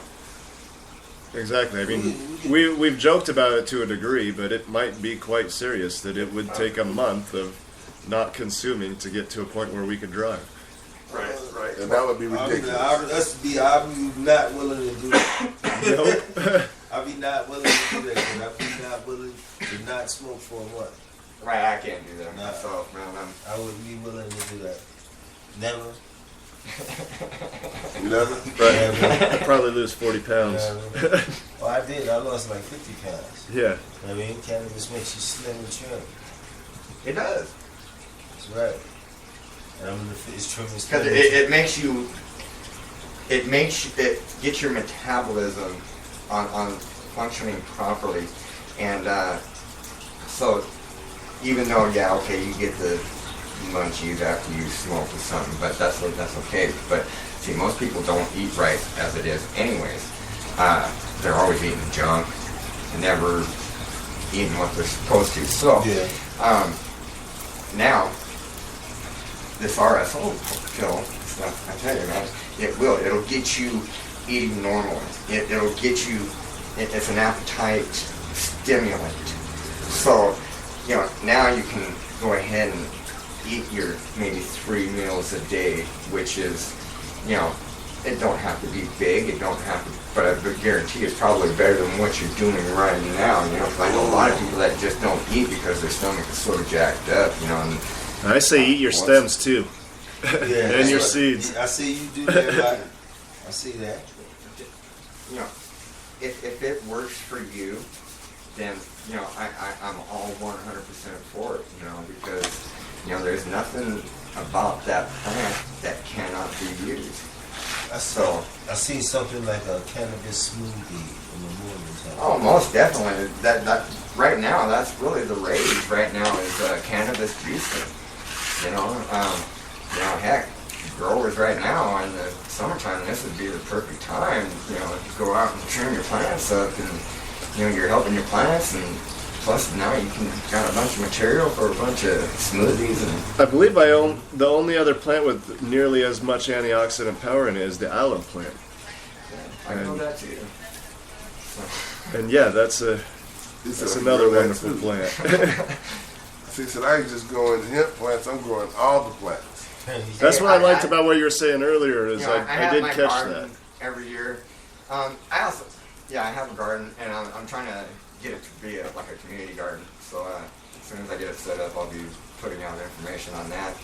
And make sure you get in touch with us. Most definitely, because I have another company whose mom, Medicine of the Herb, has a sister or another company underneath it. It's called Moth Construction, and we work directly with. We're both MMJ and A20, A64 friendly. So you know, we keep everything confidential. If we do grow rooms, we build design grow rooms, and but we also do like home remodeling and stuff like that. And but we like to focus on the patients, and you know, we got several deals for patients and elderly. We like to run some programs, like so how can I get a hold of you for that? If you go to my Facebook page, you know, the Everything's Moth, just go to Moth, and if you inquire about it, I will. My Moth construction is mothc.biz. Mothc.biz. So, yeah, it's Moth Construction. So, say you know somebody that is a patient and they can no longer do things for themselves. Okay, they become wheelchair bound, or you know the arthritis is so bad that they just can't. Okay, you can submit their names to us, and see, since I do this right now on my own and I use my own money, I can only do it about once a year. But what I do is we will go out. Like one of my patients went wheelchair bound, so I got a group of guys together. I donated all the money, and we went and we built her handicap ramps. And then we went in and we put in safety rails around her house and in the bathroom, and we didn't charge her a dime. You know, she got that free and clear. We need to get you a link on our SOS page so we can get you some donations so you can do it more often. I mean, you're a busy man. If I could get donation, I'd be able to do it more, but since it's just me, you know, I can only do it so often. You know, I try to do it once, at bare minimum once a year. I'll try to get in 2, you know, but, you know, if I have to go in and completely like remodel doors, buy new doors and stuff like that, you know, it gets kind of expensive, you know. Yeah. And so, and I just do that from what I can get from my grows. So, you know, I've been out of work for 8 years because I broke my back. Right. And so yeah, but I try to give back, you know. But now I'm back. I got a construction crew, you know, and but we're gonna have some new programs coming out for, like, say the elderly or just, but their patients. Actually, you know what? I wish I can say, but it's not completely worked out yet. So, but they're going to be able to get services done for very, very cheap. I'm talking like $10-20 for us to come in and just, you got problems, you know, with your house. You know, you need a doorknob changed, and maybe you need a light switch fixed, or you need your light bulb changed real quick. You know, we're just going to come in and, you know, we're going to handle it for you. We're going to. That's what's up. We need a lot more people that's doing stuff like that, because that's what's up. Like, we have a thing on the show, we call it, you know, SOS. We say smoke one son, but in reverse we say save our streets. Right. Where we try to make sure we link everybody that's doing something for the community and make sure we get the word out for them so that people know where they are, because at the end of the day, you got to make sure the people out there on the streets and the patients and everybody out there has a good helping hand. And when people's out there doing it, we like to make sure they know how to get a hold to them, and, like you said, know how to find out how to help you to help someone else. Yeah, so I agree with you, because, you know, I mean, we call it the medical marijuana community for a reason. We use that word community for a reason. Yes. You know, you and I are the same, man. I mean, it doesn't matter, you know, yeah, you got your, where you grew up and where you came from, you know, you got your experience, I got mine, but, you know, we've got stuff in common, you know. Yes, we do. And for that, you know, we are brothers, you know, and that's how we look at it, and that's why we, you know, we keep it in the community, you know, and we don't care, man, you know, I do not discriminate against nobody. You know, and that's, you know, that's the beautiful thing in the industry, is that we found in this industry that it was less discrimination than a lot of people would have thought. There's a few factions, of course, and everything, sure, but you get but that in the anyway. over-under, I believe everywhere we go, we receive open arms, and we really haven't received that, you know what I'm saying? And blessed be that if it was that, they didn't say it in our face, and that's what's good to me, and we kept it away. But I mean, like, it's, and as you said, like, we've met a lot of brothers and sisters in this business that anywhere we go, it's a family function now. It's not just us coming to hang out for an event. Like, we're looking forward to this event because we've met so many really good people in the industry that we get to hang out with this weekend. Right. And it's become a joy to us over this 4 years that we know certain dates. It's like, yeah, it's a work weekend, but really to us, it's like, yeah, it's really not a work weekend, you know? Sure. You'll never work a day in the life if you're doing what you love. Right. That's right. Hey, I love my job. Right? So you'll I love my job. Yeah.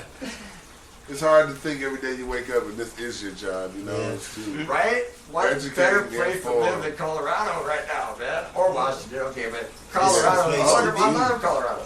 Yeah. Wow, guys, this show's kicking ass. Shout out to the fans. Yeah. 42 listeners. Yes, indeed. Thanks for tuning in. Yeah. Well, I guess we did go over a little bit, but since we just still chatting, I ain't gonna rush them out here for a few minutes. If y'all not We have a rushing. tendency to do that with guests. Talk too much. Yeah. But I think they love the information value.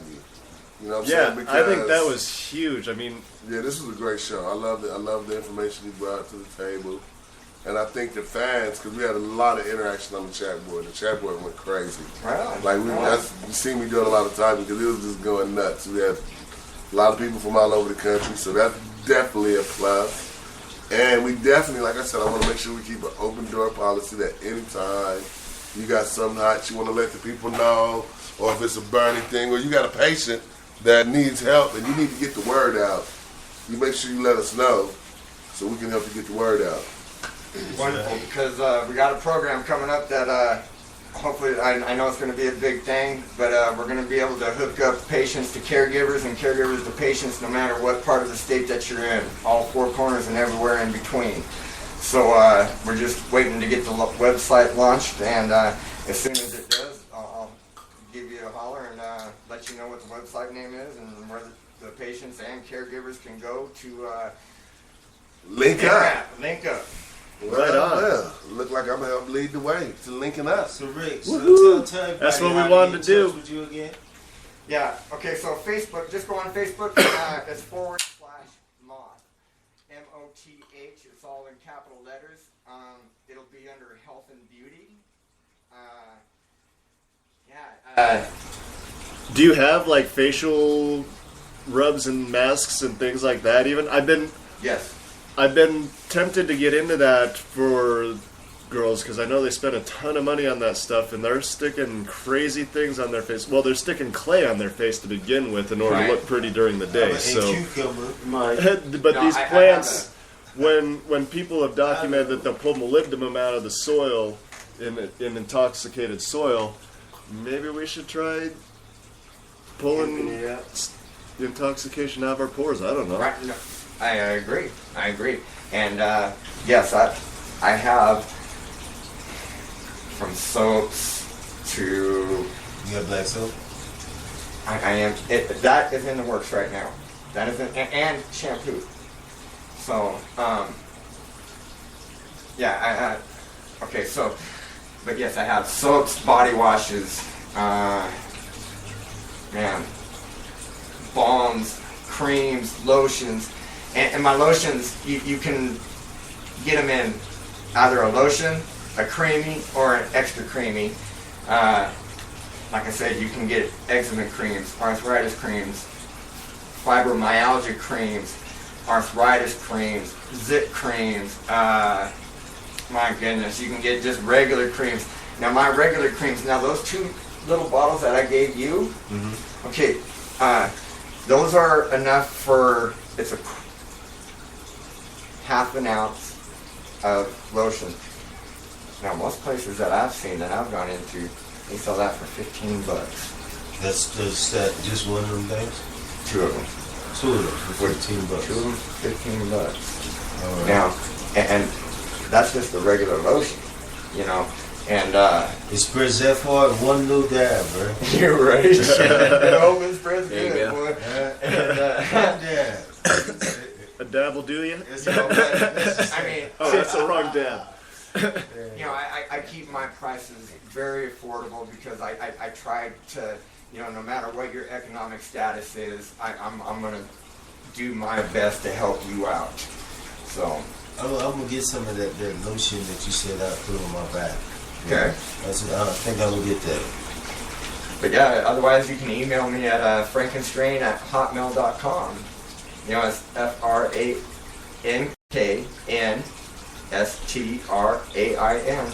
@hotmail.com. Yeah, I might have to try that. I got carpal tunnel. Good. good case of carpal tunnel. So for me, my wife uses my lotion for her carpal tunnel. She's got bad wrist that she uses it for. And, I've got foot soaks, bath salt. Wait a minute. Bath soap. I did not mean to say I got body soaks. Okay? Body soaks. I got body soaks. Soaks. Right. I guarantee you, none of my that. products will make you want to eat anybody's face off. I guarantee you. All up in the face. Yeah, right. Or your dog, or your neighbor's dog. As much as I sit in this chair, I might need that bath soap. Yeah, take me away, man. Hey, we gonna keep close to you, cause we're gonna test a few of them products out and tell y'all how they look. Already, I'm about to find out about these elbows right here. With these little ashy elbows I've been running around with. We're gonna put something on them here today. I'm gonna tell y'all tomorrow how the elbows look too. So we're gonna keep y'all up to date with Rick. So I guess we should really get out of here. Is there anything y'all would like to say before we go? We can go around the room. I think we may need to have Rick back a few times. Yes. that's right. He welcome anytime. Yeah, I definitely learned quite a few things from you today, so it was good having you here. I love to, this is one of my favorite subjects, so, When you have enough products that even if you brought 10 at a time, there's still 5 or 6 episodes that we could do. So, yeah, that's all of our interests are peaked. Somebody told me on Facebook that bringing you on was one of the real people in the industry. Oh, wow. Well, that's good. We're doing things right. We're doing things right, I guess, because we got you on. So that was a compliment. I appreciate that. That's a compliment. Yeah, that was a compliment. I try to keep it real. How I am with you now is the way you'll see me, no matter whatever situation. I'm gonna see you because I'm gonna try this out. Shit, I've been in the military. I take a nightmare pill, so if I can get anywhere from taking that nightmare pill. I guarantee you that'll help you out. The thing is that we got to find the right dosage for you. Right. And that goes for everybody. I don't recommend. Yeah, no one wants to take Prevacin. I'd rather take something natural. Yeah, I have a lot of people with IBS, irritable bowel syndrome, and with the stomach problems that come along with it. And as long as they take this pill like an hour or so before they eat, they have no problems. So it has to be before you eat. From the reports that I've been getting back, yes. See, for me, that's good because I can wake up, I can drop the pill, and then I usually start working and moving around. In about an hour or so, I'll start eating. So for me, but I'll eat, and as soon as I eat, bam, stomach ache. Right. So now you're not rushing to eat again because you got that stomach ache. See, what this will do is this will take, the oil will coat your stomach and coat your intestines, and it allows the food to flow freely and nicely smooth down into your intestines. So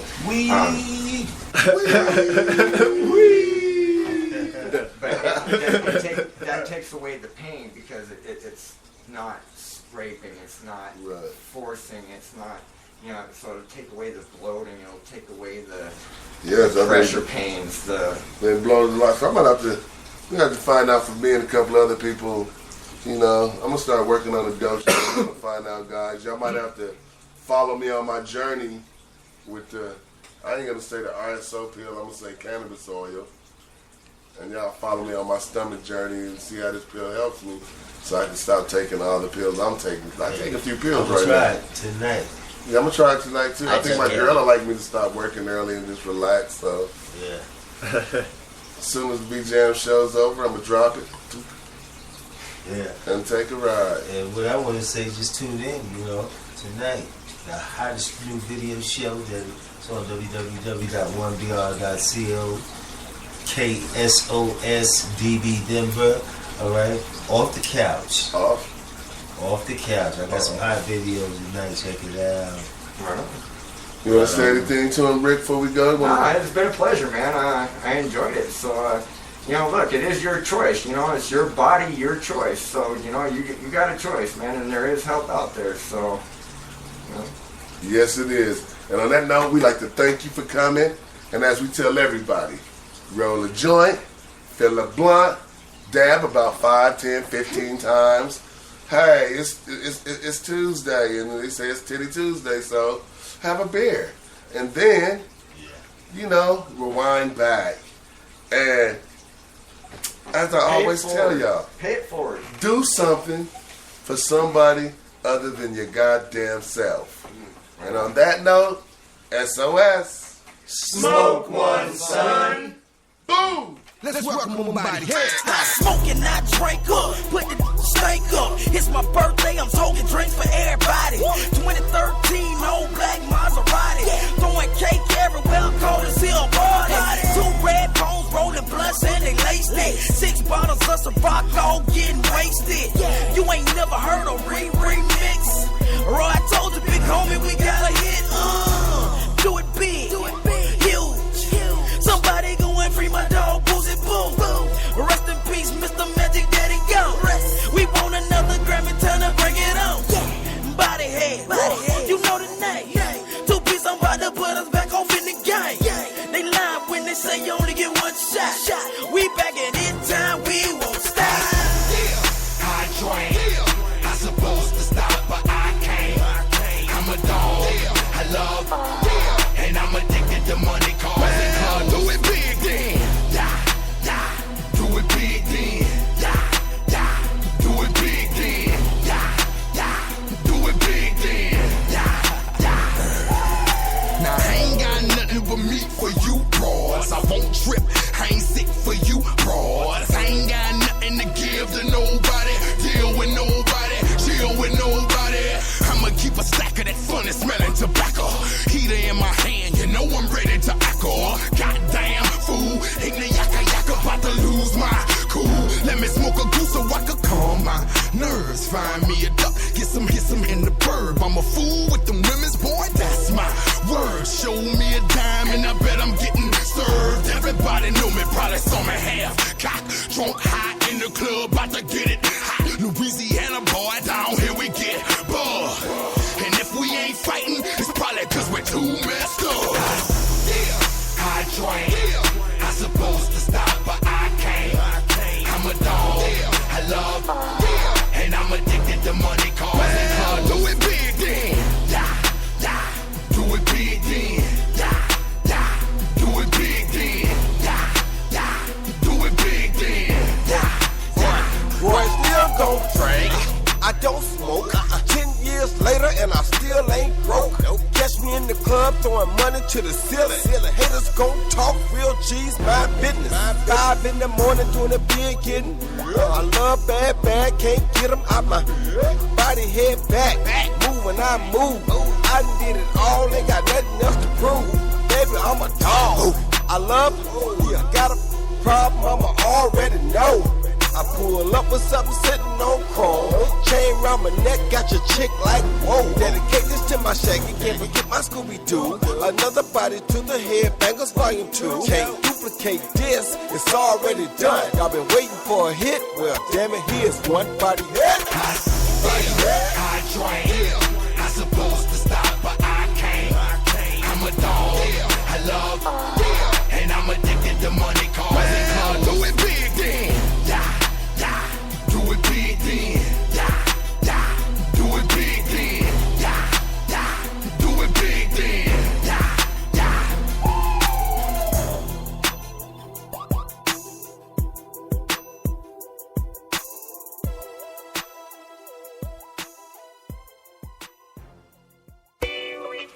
Affordable laptops. 9357 East Colfax Avenue, Suite A, Aurora, Colorado. You can contact Michael Jones at 720-998-3213. Or Desant Hetherington at 720-365-7850. And you can go to their wonderful website at affordable372.wix.com/Aurora. Or contact them at affordable372@gmail.com. And this was brought to you by Affordable Laptops. Yeah, boy. Yeah. Let's welcome somebody. Head start. Smoking, not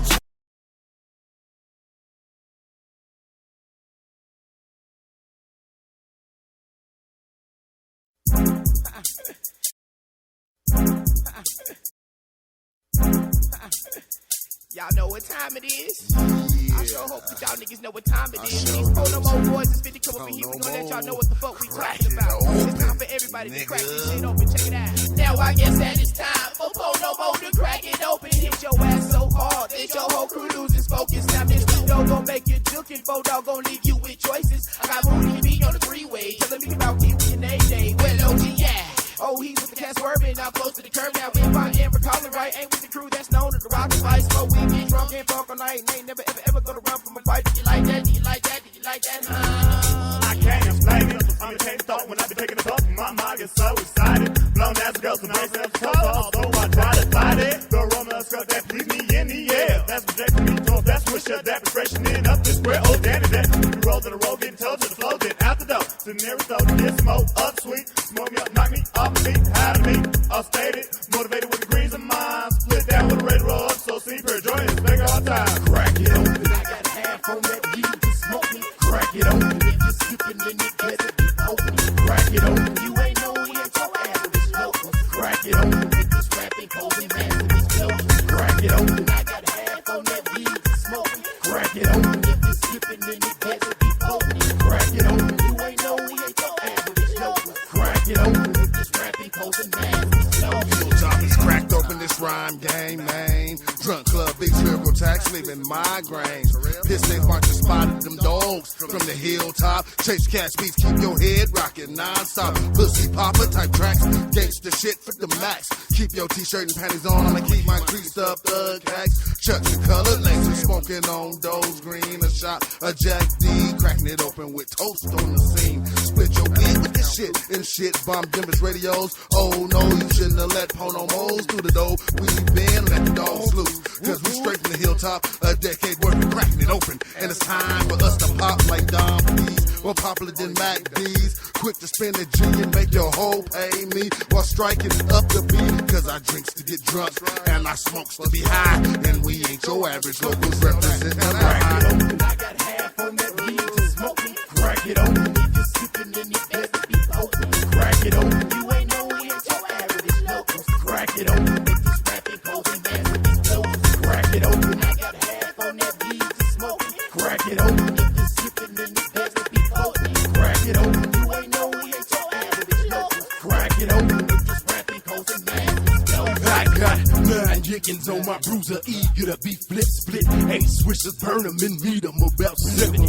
Travel with 6 condoms, 5 niggas, 4 40s, 3 fifths, 2 parmesans and 1 Hennessy. Time to crack it open, potent, percolating, good shit thanks for the offer, out toss. But I slightly lean more towards the head doctor that swallows. Was a bit I'm addicted to throat cold value, the minute of life for no spitting. Loud niggas, but even the blunt, they giving it growing. Natural fun most of the evening, I face hot, click deep, nigga, the seat change the scene. When the dress pop, party get hot, into the rock, even I'm drinking it for more, but did it for most. Feel withdraw the dope, hilltop, stay, leaving them breathless. Don't care about no guest list. The most hated and respected and respected. Bro fits, girls shake their ass and show they tits. Giving gifts by doing tricks, forgetting who they boyfriend is. Who gon' get it cracking is us. How could we not, nigga, not? The good shit pops, green pot, to brain shots. Crack it open. I got half on that weed to smoke me. Crack it open. If you're skipping, then you better be open. Crack it open. You ain't know we ain't your average locals. Crack it open. If this rapping cold and massive is close. Crack it open. I got half on that weed to smoke me. Crack it open. If you're skipping, then you better be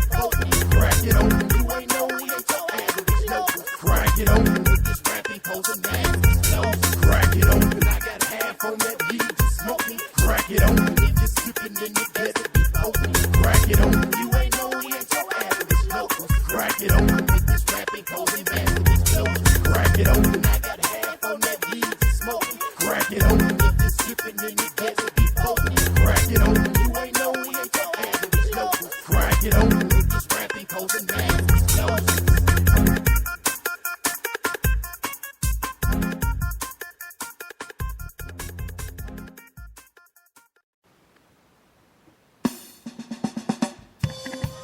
OneBR.co. That's 1BR.co. The home of One Blunt Radio. Advertising is a must. Best prices in the planet. Right here on One Blunt Radio. I'm going to need you guys to check out the site. Go to the sponsorship tab. Find out what package suits you. We have product services, event services, and mixtape music packages. One way or another, we have your event covered.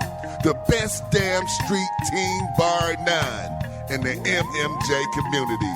We are everywhere. Did I say everywhere? Everywhere. Cannabis Crowd, Bongathon, 420, and of course, even in the springs at the Speakeasy, we're gonna be where the people is.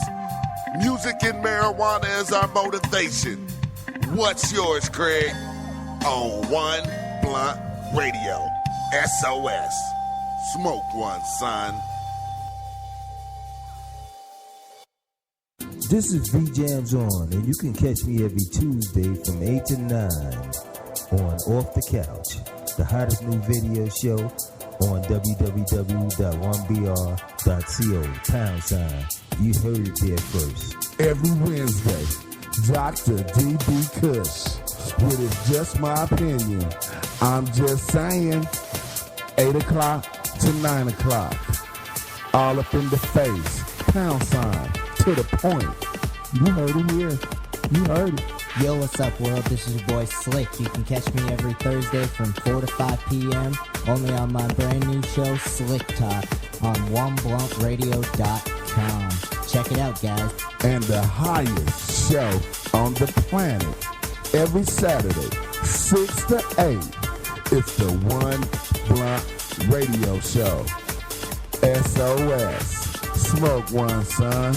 Hosted by Dr. DB KUSH, DJ Longhair, Slick, and V-Jams On. Every day, Monday through Friday, it's the Midday Burn from 11 to noon. That's right, the Midday Burn fired up. Y'all make sure y'all stay tuned in. OneBluntRadio.com, OneBR.co, and we out of here, baby.